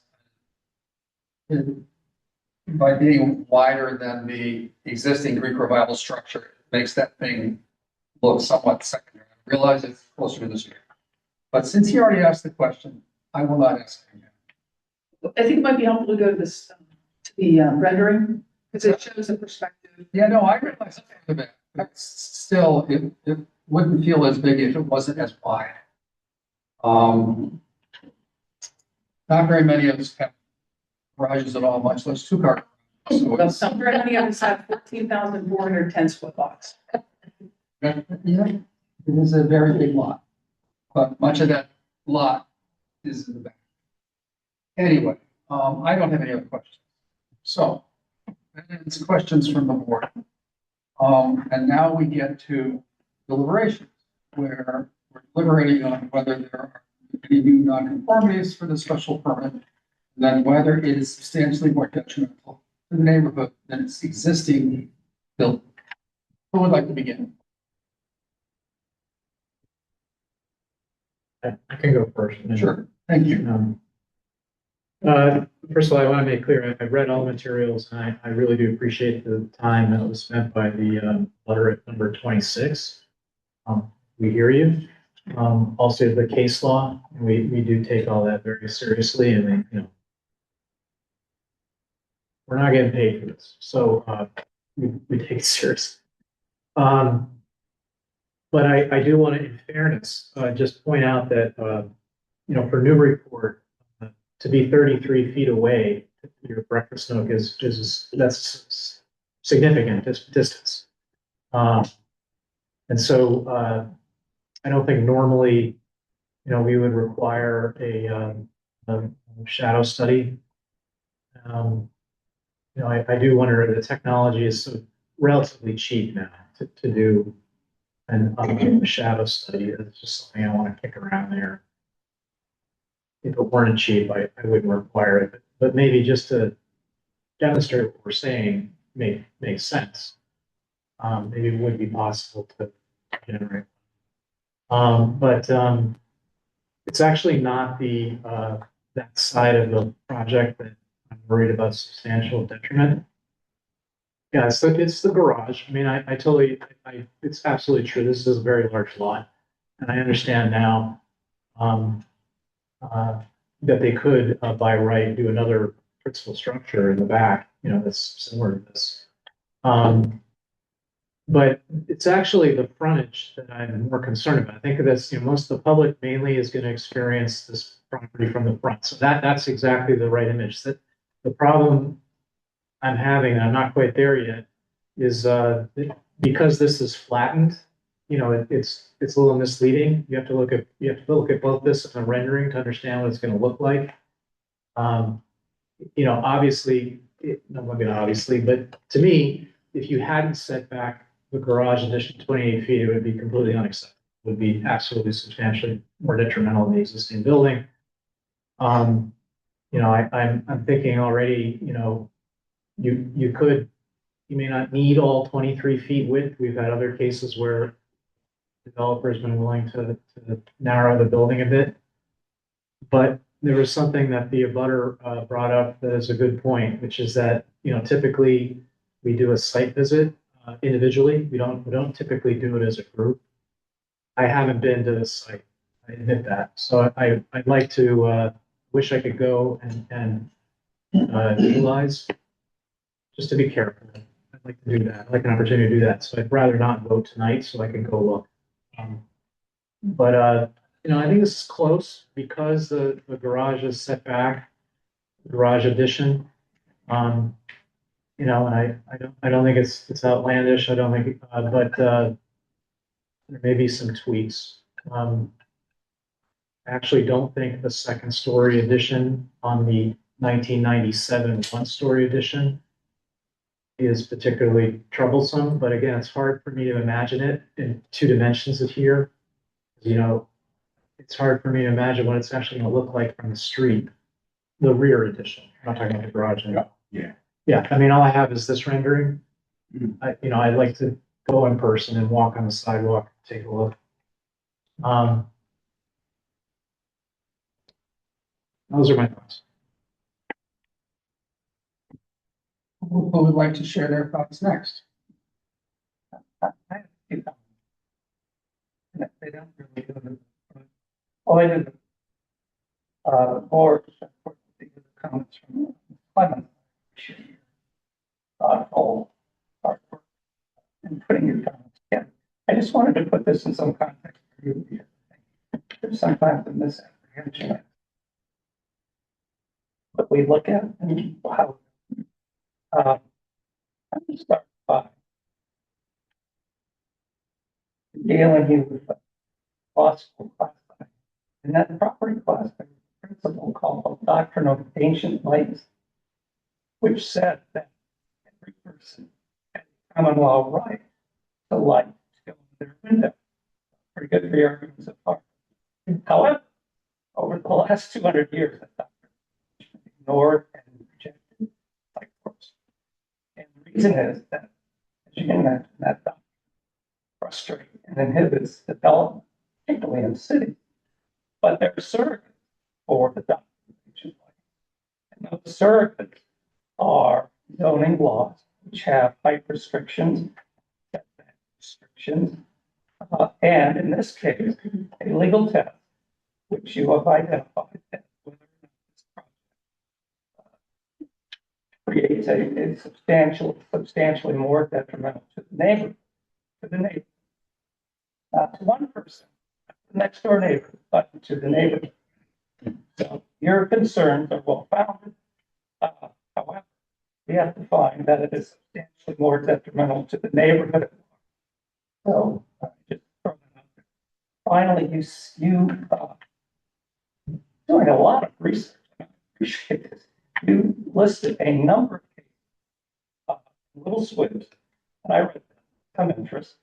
If I were still in my law firm, I would have a young associate to summarize all of the decisions and tell me really what the facts were, because they may not be relevant at all because of the facts, different statutes, etc. So I take them for what they say, but in the bottom line, we have to determine whether this application based on these facts is substantial. Now, your concerns primarily seem to be like, I hazard to say that there has never been a project before us which goes from 1 story to 2 story, which doesn't in some way, shape, or form affect life, light to a neighbor or air circulation. So the mere fact that this project may reduce your sunlight does not carry the day for me, because that's part and parcel of the plan to develop property consistent with the restraints and restrictions that the zoning ordinance places. We may differ on whether this constitutes impact to the neighborhood. Others will like not. However, that's really the test. So I wanted to be clear about that. One of the other comments was that this was a substantial increase, and that carried the day. Well, that's not really a measure here. This house could be increased by 500%, and so long as it doesn't create a substantial detriment to the neighborhood, it would be okay. So the mere fact that it went from 2,000 feet to 2,500 feet, and with 500 feet as a long, yeah, necessarily even. So what I would be looking at, many of my colleagues here, we may be continuing this, we'll be looking at that very issue. Does it affect the neighborhood in a substantially meaningful way, such that it works than what is it than what is there now? And that is a safety valve that has been created for landowners to appropriately, responsibly develop a property. You have all the rights in the world to object. Owners' rights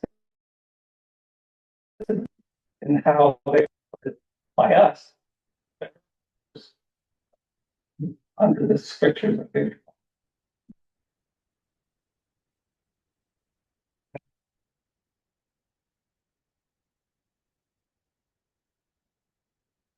One of you, other two like to comment next?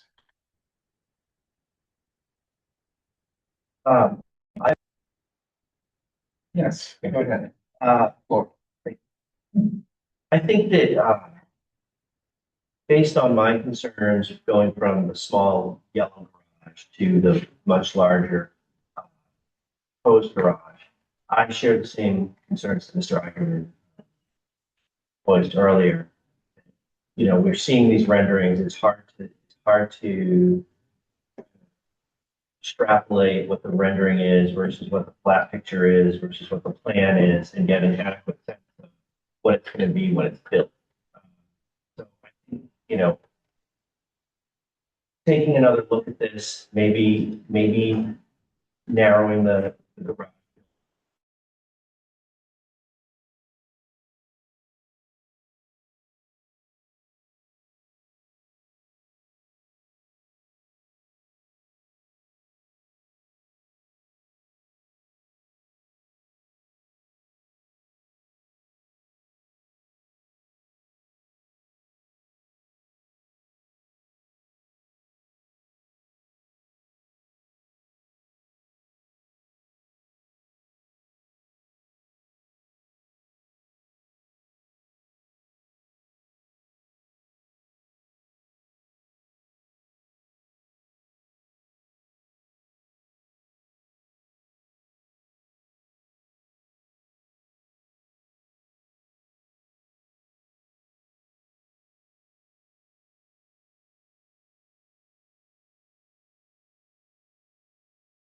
home and see that her kitchen nook is sort of in a lower elevation, and we have a two-story addition going on. And to me, I have to see what impact that really has on her home. To see if we do get into a point of it's detrimental to her. So that's where I am on this. I'd like to see what Mr. Eigenman said. I'd like to see what type of impact it does have on the home. I do realize by right they could just detach the garage and build a bigger one if they chose to. And there wouldn't be much we could do about that. It's a big lot. They could do a lot of things on the lot and probably avoid coming back here. But those are my general. All right, thank you. My own thought, it's more similar to Jared's, who started. I think, you know, I'm quite familiar with the street. I could go by the house. I think the view from the front is where most people will feel it. I realize the immediate neighbor is going to feel it from the side, most except from. And I mean, it's going from a pretty classic Greek revival house to this big thing. And it's, I see a rendering from the left. Do we have a rendering from the other corner? No, we only did one rendering. Yeah. Well, I can't really, you can't see the big flat roof addition in the back on the other side. And you don't get a sense of the neighbor either there either. So it's, just I mean, we did one of these on Trevor Street recently, and the new part was clearly supported to the old part, not just in setback, but also in size. And it's, that building's going up right now, and it's, feels quite different than this. So anyway, I share some of that same concern. So that's where we are. And I think the applicant is very familiar with the process here. It requires 4 out of 5 votes positive. And I don't think we're there at the moment. So I think I've heard that a couple members want to go out to the property. I presume you're going to do that on your own, or do you want to do it? Yeah. If you want to let us know, we can, Joel, you can mark where it's. I mean, it's obvious because it's the end of the house, but you can mark the sideline, right? So we'll mark the sideline. It's obvious, it starts at the end of the house, right now. So you can see where it starts and go from there. So we'd ask for a continuance to your December 9th meeting. Okay, we have a very big project on December 9th. I do. We'd You're like to. also managing that one. Right, so I'd like to do that because we were already delayed by an extra meeting because of that before, so we should have been on 3 weeks ago. So if you don't mind, we could do the December 9th. We'd appreciate it. And Andy, do you have any input on that? You can actually defer to the board. It's your I don't have an issue from my perspective in the same thing. Okay. All right. So through the chair, I mean, I don't want to get into a colloquy with Lisa, but I just wanted to, in that time, absolutely, I can do my site visit and be ready to vote on the night, but, I don't want to forget, a couple of us mentioned, maybe could you narrow the garage? Maybe that's something that I want to study. I think they've heard that. Okay. We took copious notes. Okay, got it. And then while I'm at it, I'm not saying it's, I didn't notice it before. It looks like the attic windows on the main building are gonna become louvers. And just wanted to know why. Loopers? Yeah. You have a drawing of that? Oh, up there. You don't have to deal with it tonight, but it's just next one. Another one. But, oh, can you answer it? Yes.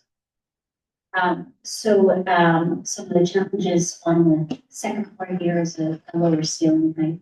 So, while I'm remaining some of the volume over the garages for storage, because what we're intending to do is open that up, to gain some ceiling.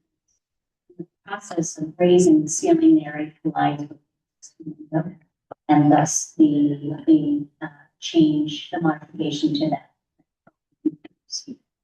So when we have on the floor plans here is really 2 floors. And so this second floor, instead of having an attic, it's gonna go up to the eaves. It will only go up, if we put back to the gate, to the front elevation, Andy, the easiest way is we just, the attic, the triangle.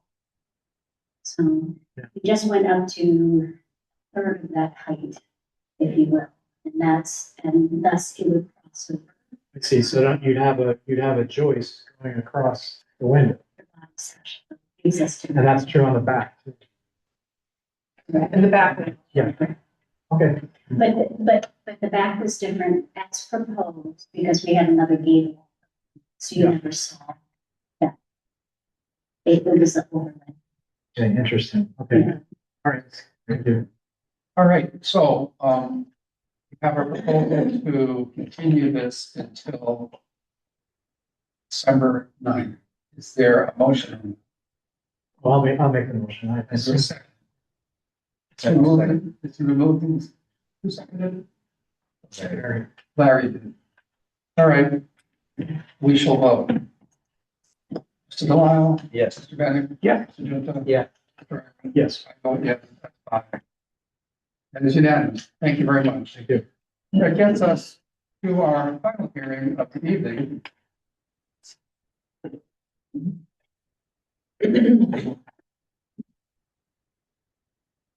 Which is 7 Cutting Drive. It's a special permit, not a special permit for non-conformities, they all are. Modifying existing non-conforming structure by renovating and adding to the garage, adding a sunroom and a pool. Thank you, Mr. Chair. Lisa Mead, V Town Cost, 30 Green Street, Newburyport. And Whitney and Sarah Reynolds are actually this property. Sure, that's who the item is. Well, that just disappeared. So, they are not able to be here this morning, this morning, yeah. And Martha McKinnis is the architect on the project. She wasn't able to be here, so you're stuck with me. So this is 17 Cutting Drive. Whitney and Sarah purchased this property. It's in pretty tough shape. And they knew it was going to need to be renovated in order for them and their 6-year-old son to live in it. And they're moving to Newburyport. They're proposing to renovate the structure to construct an addition, which will include an attached garage and also a sunroom on the left-hand side. They're also going to add a pool and a pool house in the rear. The property is a conforming lot in the R2 zoning district for single-family use. It includes 20,140 square feet of area, and 10,000 square feet is required. I think this is a record for me in an evening because I have 2 lots that well exceed the requirements. The frontage does not, however, meet the 90-foot requirement. It's at 87.4, so it's slightly smaller. Nor does the property meet the 25-foot front setback. It's at 23.4, so they're both pretty close. The structure will comply with the minimum side yard setbacks of 10 feet. On one side, on the left, it's 28.8, and on the right, it's 10.4. And so we will meet the side yard setbacks, and we will meet the rear yard setback, which is 56 feet and exceeds the 25-foot requirement. Additionally, the pool house is an accessory structure and is 9 feet 4 inches from the 9.4 feet from the rear yard and 10.3 feet from the side yard. So it's in conformance with the 6-foot setbacks, and it is 16 by 14, so it's smaller, and it's 13 feet 9 inches tall. So if you go into the next slide. So here's the house. They haven't done anything to it yet. They cleaned up the yard, and that's about it. The brick on the front of the house, Joel's actually the contractor on it. The brick on the front of the house is going to come off. It's in really bad shape. And they believe that there's a bunch of water, as you can see the condition of it in the back of it, causing all kinds of problems in the back. So that's going to come off. Next slide, please. So here's just another view. Here's the right side. So this side is going to be reconstructed to include a single car garage on this side. Next slide, please.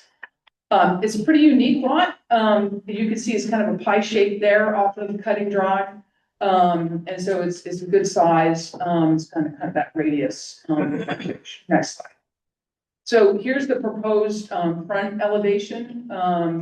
And you can see that we've got the single car garage on the right, and then that sunroom is being added to the left.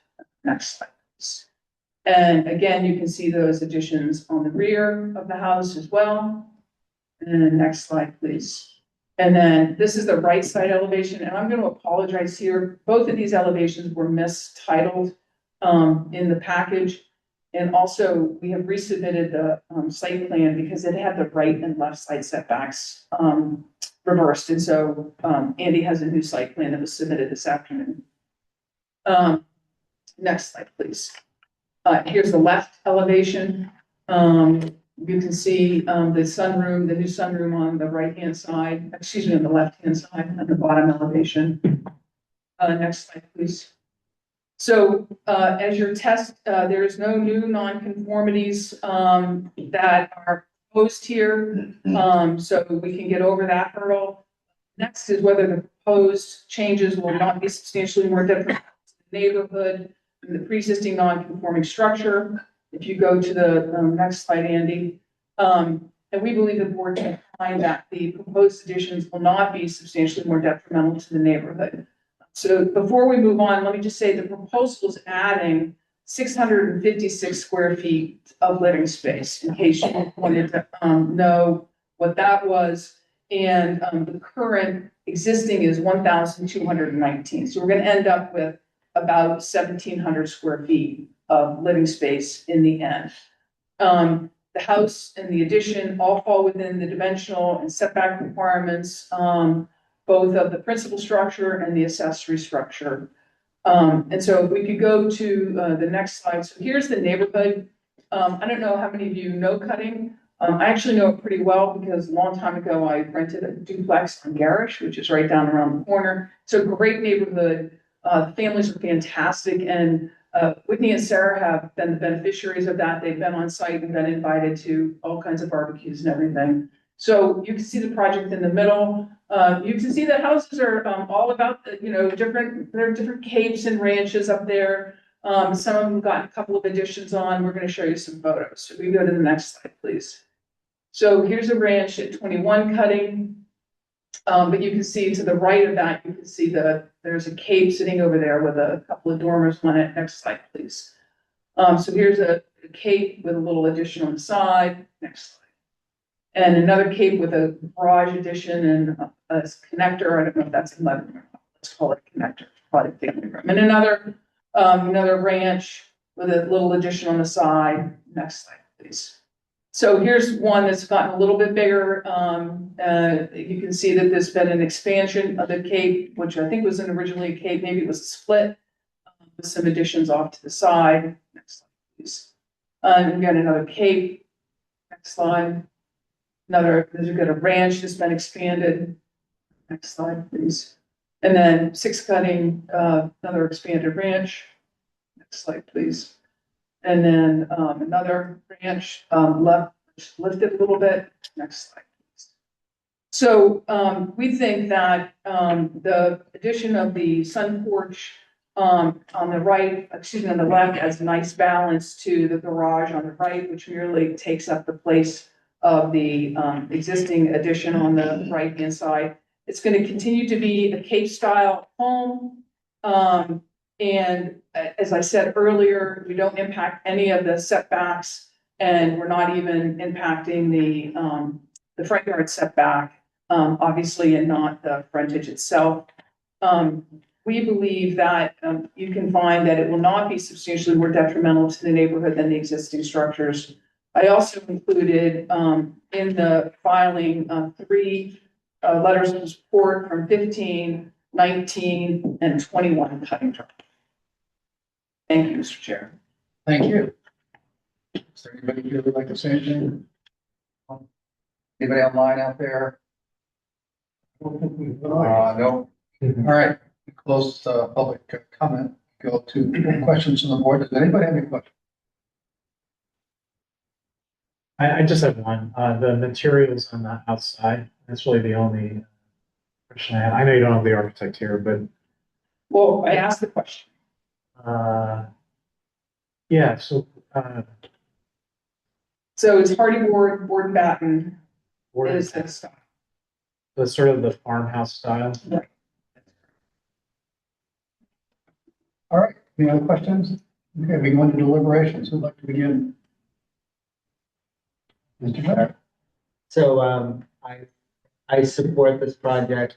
I know this neighborhood actually pretty well. And, that property has been in need of, renovation like this a long time, and it is a big piece of property. Quite a bit to see the pool in the back and stuff. So in my estimation, it meets the test, and I think it's a great, addition to this piece of property. Great. Anybody else? Any other comments? All right, I will just echo Judge's comments. I agree with you. All right, that closes off the comment period. Somebody like to make a motion? I'll make a motion. I could read something. I would. Make a motion to approve this special permit. Is there a second? It's moved and seconded. Full vote. Yeah. Mr. Agarwal? Yes. 5 in the affirmative and passed. Thank you very much. Thank you. One argument is, I'll take minutes out. So, everybody okay with minutes? And yeah, I already gave my comments and they were accounted for. So, First minutes. don't leave yet. We have any motion to approve the minutes, please? So moved. Second by Mr. Bennett. All in favor? Aye. I guess Jared is recusing himself. Yeah. You're recused too, but down to 3. Are we actually gonna have enough people to actually rule on this thing on the close down? We can't rule anyway, it's just a business. No, I understand. I'm asking a different question, which is. You're wrong. In the future, you're wrong. All right. All right. Okay, Bye, guys. happy Thanksgiving. I've never saw one of these sitting. Oh, wait a sec. Andy, I'm sorry, Jared and Steve. Andy has. Sorry, just quick query, because I wasn't able to close it myself today. Okay, was trying to check on the meeting dates. Do we need to discuss? I think we got unanimity for the 15. Yeah. 15. Okay, thank you. Yeah, thank you. Yeah. Okay. Good. Right. Yeah. And we can talk about it. Thank you. Ready? You got 3 out of 4. All right, well, that's fine. It's just an informal discussion, really an update and an opportunity to just give you a little overview of where we are on this jail preservation restriction. There's an enforcement request that's outstanding. I thought what I would do is we just wanted to come here tonight and let you know. So sorry, Jeff Roloff's counsel to Chuck Griffin. We wanted the board to know and the public, if they're monitoring tonight's meeting, to know that we are in discussions with staff. We're not ignoring the enforcement request. We've been actively working at staff level, and Chuck and I working on the process that we can undertake to address the enforcement issues, which is going to involve coming back to the ZBA. We've been waiting for Mass Historic Commission comments on a preservation restriction that was approved by the Newburyport Historic Commission in January. We got those comments yesterday. So that puts us into a position where we can come to the ZBA for reasons that I can explain if you want, to address the fact that in 2019, when the ZBA issued some variances for this jail complex, it included a condition that required that Chuck Griffin finalize and secure Mass Historic Commission approval of the preservation restriction for this complex substantially in the same form as a draft PR that was in front of the zoning board in 2019. It's unusual in my mind that that draft was even submitted to the ZBA. Typically, in my experience, we would have, if we proposed a PR at all in a variance application like that, we would propose a PR just as part of our conversation about why the project made sense. But then we would deal with the historic commission with respect to the contents of the PR. And it wouldn't be uncommon for the ZBA to include a condition that said, we're approving these variances, but one of the conditions is you've got to finalize a PR with the Newburyport Historic Commission, and if it was one that was to be in perpetuity, also Mass Historic Commission. I found it, I wasn't involved with that variance process in 2019. I thought it was unusual that they submitted a draft, and then it was also unusual that the ZBA tied the applicant into that draft because it was currently still pending before the Historic Commission, the Newburyport Historic Commission, which approved an earlier draft of the PR shortly after the variances were issued. That draft was a little different than the one that the zoning board had seen. That draft was then submitted, the approved version was submitted to Mass Historic Commission. Several months later, they got back to the city and Mr. Griffin. They had comments. They didn't like the format. They wanted some pretty significant changes made to model it more closely after other PRs in Newburyport. So that started a process of basically rewriting the PR. There's a lot more history than that maybe we'll get into some of that during the actual application for the ZBA. Ultimately, though, after several years, we've got a revised version of the PR. Well, let me just show you this. I think it's interesting. This will be quick. So this is the draft that you saw in 2019. Maybe, I don't know, 15 pages. This is the version that was submitted by the Newburyport Historic Commission this past January. It's complicated. You've been to the property. Mr. Joppa, if you've been there, you're still welcome to come out. You should see it. It's an amazing property. It's a really unique property, set of properties. The history of it is awesome. Mr. Griffin and his wife made some really amazing improvements to the property. And as the Historic Commission concluded when they approved this PR, they agreed that there's significant benefit to the city by preserving the features that are protected by this PR. The comments we just got back from MHC, some of them don't make sense to me, some of them are easy to address. A few of them warrant some discussion. We have a meeting that we've scheduled with them next Friday. We're hoping that leads to some modifications to this PR, because we now have to address their comments, get it back to the Historic Commission for their review and approval, back to Mass Historic for their final approval, and then it goes to the City Council. But with this enforcement request out there, we're also coming to you. Well, hopefully we will like it too. Hopefully you will, yes, I think it would be, and I think you will, but I actually don't even think you have to go there, because I think one of the questions you'll be thinking during that process when we present it is, to what extent do we as the ZBA want to be reviewing the contents of a preservation restriction? It was somewhat unusual that they even presented a PR to the ZBA in draft form, but also in any form, because it actually doesn't even go to the ZBA, the variance criteria. We still have to sign off on it because it was attached to the variance, right? Yes, you have to, and I think what we're going to be doing, just as a heads up, is we're going to be coming to you with a formal request for an amendment to those variants, those decisions, probably proposing a different condition so that every time this PR is amended, the applicant doesn't have to come back to the ZBA to make sure that it's also in agreement. So we'll get into all those issues, but we wanted you to know that we're taking the enforcement request seriously. Some of the substantive issues they raised, we're gonna offer to address.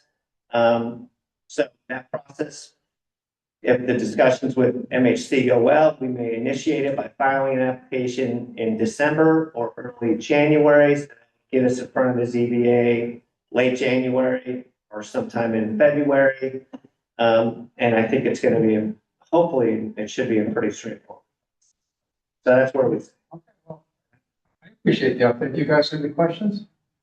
No, I just like that. Did the original zoning board decision specifically state that the approval was subject to the approval by the zoning board? What it said, it's really unusual. So in the variance decision, it listed, as it normally does, the approved plans. And one of the approved plans it listed was the draft PR that was still pending before the historic commission. And that part would have been fine, I think, if it had just been, but it also included a condition, which actually in my review of the meeting minutes could be reconciled with the minutes. You never know if they're totally accurate. And the motion to approve the variances was subject to a PR being approved by the city council. Okay. The condition that got into the written decision says the applicant shall enter into a perpetual PR. I'm shortening it. Substantially in the same form as the draft restriction incorporated by reference herein. Okay, so we need to deal with that. And so, and yeah. My question, why can't we go forward? Yeah. I would just, planning directors, are commenting, I would agree with everything that Jeff's kind of presented, in the sense that it's a little bit of an anomaly, a little unusual. This is, I think, a decision that was written at the time, more by the chair of the board with staff assistants, right? So we've tried better in going forward to craft conditions that make sense and address issues and mechanicals and things like that come up. There's some idiosyncrasies about the way this one, has been handled, so to speak, and we all need to reconcile that, right? But at the end of the day, it's a little bit of an anomaly, I think, to have treated it that way, essentially. The Historic Commission has expertise, the Mass Historical has expertise, and if it is dealt with that way, you might reference to a document, but That's not my question. If it's substantially in the, it says you have to submit something substantially in the form of blah, blah, blah, blah, blah. We can prove whatever you want, and we don't have to review it. Approve it. It's the approval of somebody else. Yeah, but tell me, so Substantially the form. yeah, so one of the, You'll bring it to us, we'll say that's substantially the form. I'm not sure we're even gonna argue that though. Because it is so different in so many ways. Yeah, so that's gonna be one of the questions though, because I think the residents who requested the enforcement, they want another bite at the apple. And I'll just tell you right now, they want things restricted that Mr. Griffin didn't want to restrict. And they didn't get the historic commission to accept, the historic commission didn't accept all of their suggestions and undertake, or insist on the kinds of restrictions they want. So this is another chance for them to ask somebody else to try to impose those restrictions. We are not, just so you know, we are not looking to argue that this PR is substantially similar to this. I do think there's an argument that they are. What the ZBA actually intended is the value of the two is equivalent. But there are a lot of additional restrictions in there that weren't in the original draft. And there are some additional allowances that are in there. So I don't even want to get in a debate with the ZBA as to whether they're similar enough. What we want to say to the ZBA is, we've got a PR that's got significant value to the city. The Historic Commission already approved it. We're going to make some further revisions based on the Mass Historic's comment. And the question for the ZBA is going to be, is it still sufficient to substantiate the issuance of the variance decisions in 2019? And if you think it is, whether it's the same or different, then we're going to ask you to amend that variance and tinker with that language so we don't have this issue again a year now. I just want to make one other comment on it. You came to us because you want to do something else. You want to do Airbnb. Yeah, different application. Understand, you'll get back to that at some point. Yeah. But realize by going so long here, you're down to now 4 votes. And I almost wonder if that may be possible, but why don't you just start over? And Well- have 5 votes? Yeah, that's fair. On this true application that you just referenced, Yeah. we may end up withdrawing that or re-noticing it and starting so that we can get 5 eligible voters going on that. We haven't even been thinking about that. Yeah, I totally agree. On this, it's gonna be a new application, so we're not stuck with the people that were involved with that. It's gonna be a new application for an amendment to the variance decisions. It's gonna be I completely understand. You independent. only have one, Rob's the only one who was here back then. Exactly. He was not the chair, he didn't write it, so. Yeah. If I could, Yes. to the chair, I do think that the most reasonable course of action is probably to re-advertise it, to address that part of the mechanical part of it. And there might also be a pushing out of that day because of this STRU, you have to come after this resolution of this. Yeah. Degree, right? So it might be also that hearing that we pushed out a little bit, might get pushed a little further just to address this time frame. And we can do the advertisement again. Right. Yeah. Good. Yes, that's it. So this kind of, I'm not involved, I wasn't involved with 19 and I'm just trying to figure, Mr. Griffin was here for a while and then Jeff, you showed up and then it all got a little gray. And when Mr. Griffin was here, he was trying to get something done that didn't look like it was going to happen. Then you got involved with him. And now we're going in a different direction. Bed and breakfast, possibly. A little easier to get there than to where he wanted to go, or? Well, I mean, this PR question that we're talking about tonight really has nothing to do with the STRU application. Well, this is what I'm getting at, is at the end of the day, you're gonna come to us for some type of variance to do some type of a business. Isn't that the end game? Isn't that what? The only thing he's at, that, so, I mean, we shouldn't talk about, I don't think that we should get into the discussion. I'm just trying to figure out, so don't answer that. I'm just trying to figure out how the papers in front of you hold you up from doing what he wanted to do. If I may, it was suggested that this board not grant any further relief until the outstanding issue is resolved, and that's why. By who? Well, I mean, there were some parties who have basically expressed concern about the outstanding PR. And so Chuck and Jeff are here to try to resolve that issue, rather than the board being expected to then debate out and say, we are still going to grant relief despite the outstanding, preservation restriction. Okay. I'm not gonna speak for. I don't wanna be too blunt, but those are not our concerns. Those are somebody else's concerns. Unfortunately, not everybody might agree with that. I'm not sure it's fair to the applicant. Certainly it's not. It doesn't feel fair to the applicant. Rule above the law. I understand where you're coming from, but unfortunately, that may not be something that everybody. And I apologize. No, it's okay. I appreciate the the feedback. application. I was just trying to figure out, we're trying to do a business with you here and to keep it very vague. And I don't know where all this other stuff came from left field, and I just don't know how it impacts us. Well, the problem is, when this first came up, I will continue it for, you have to get a approval of something that's turned into a 2-year odyssey, which to your point makes. I don't care. It doesn't matter. And in the meantime, you're right. Not there. Let me just speak for myself. I think as one ZBA member, to have an applicant who hasn't completed the last variance come in and ask for another one. We have a city council that was sitting in the room there saying, don't grant this variance. I mean, this is some controversy to this topic. I understand. So I have a different opinion than you. It's good to clean this up. This old variance before we grant a So new. your feeling is we've got to abide by what the old. Variances are a tougher bar here. I just do.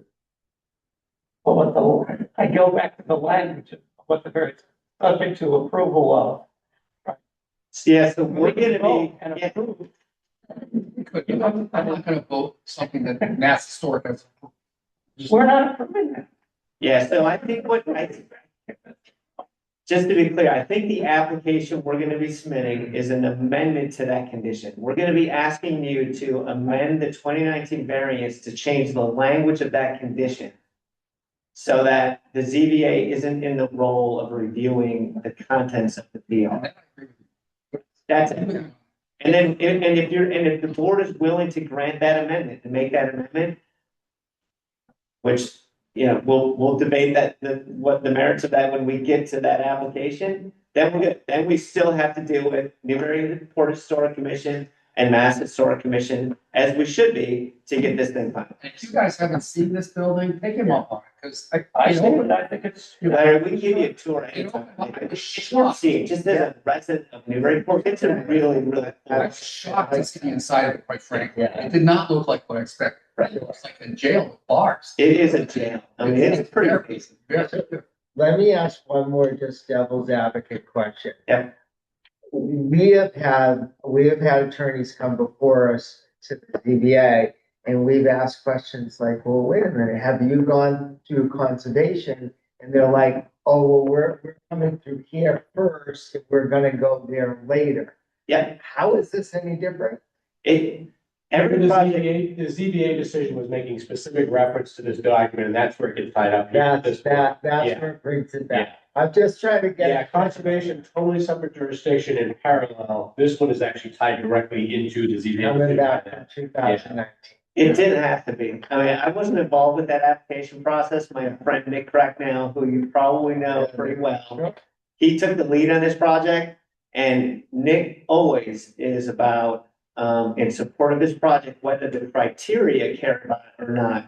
He wants the project to be a benefit to the municipality that he's working in. So he made a big deal about not only does the variances were about configuring the lot lines so that each of these buildings was on its own parcel. It's just common sense. Like, he could have met the variance criteria just as easily without even offering a PR.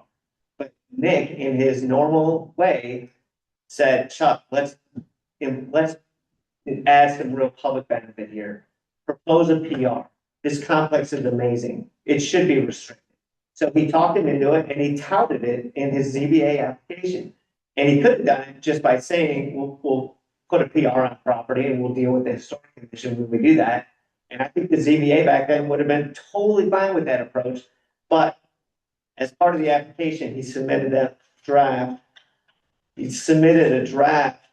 And now, just because of the way things were written up, we're being asked to stick to that original draft, and we can't, because this Newburyport Historic Commission has already approved something totally different. And Mass Historic told us already 4 years ago that early draft wasn't up to their standards.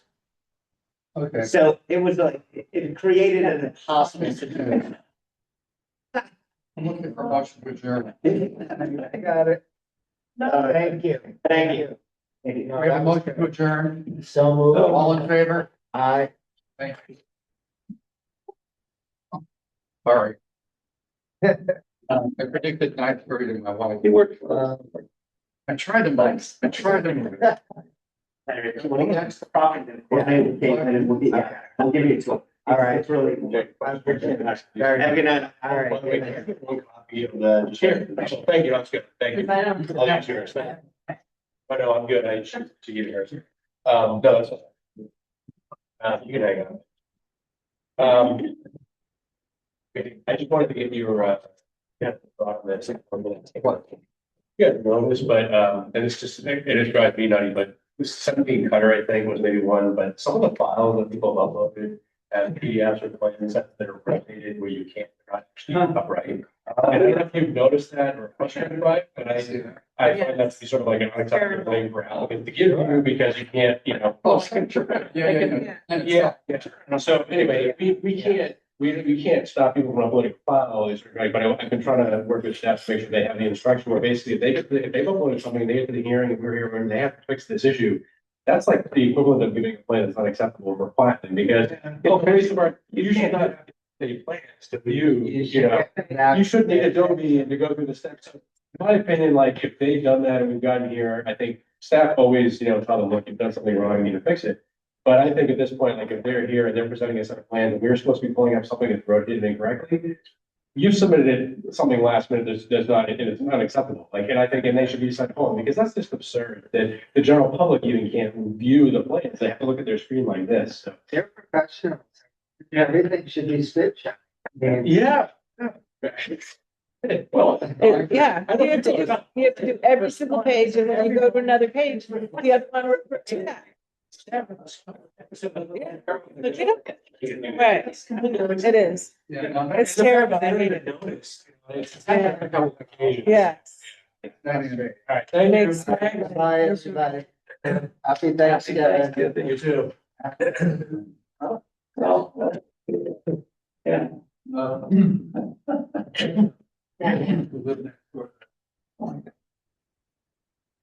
Yeah.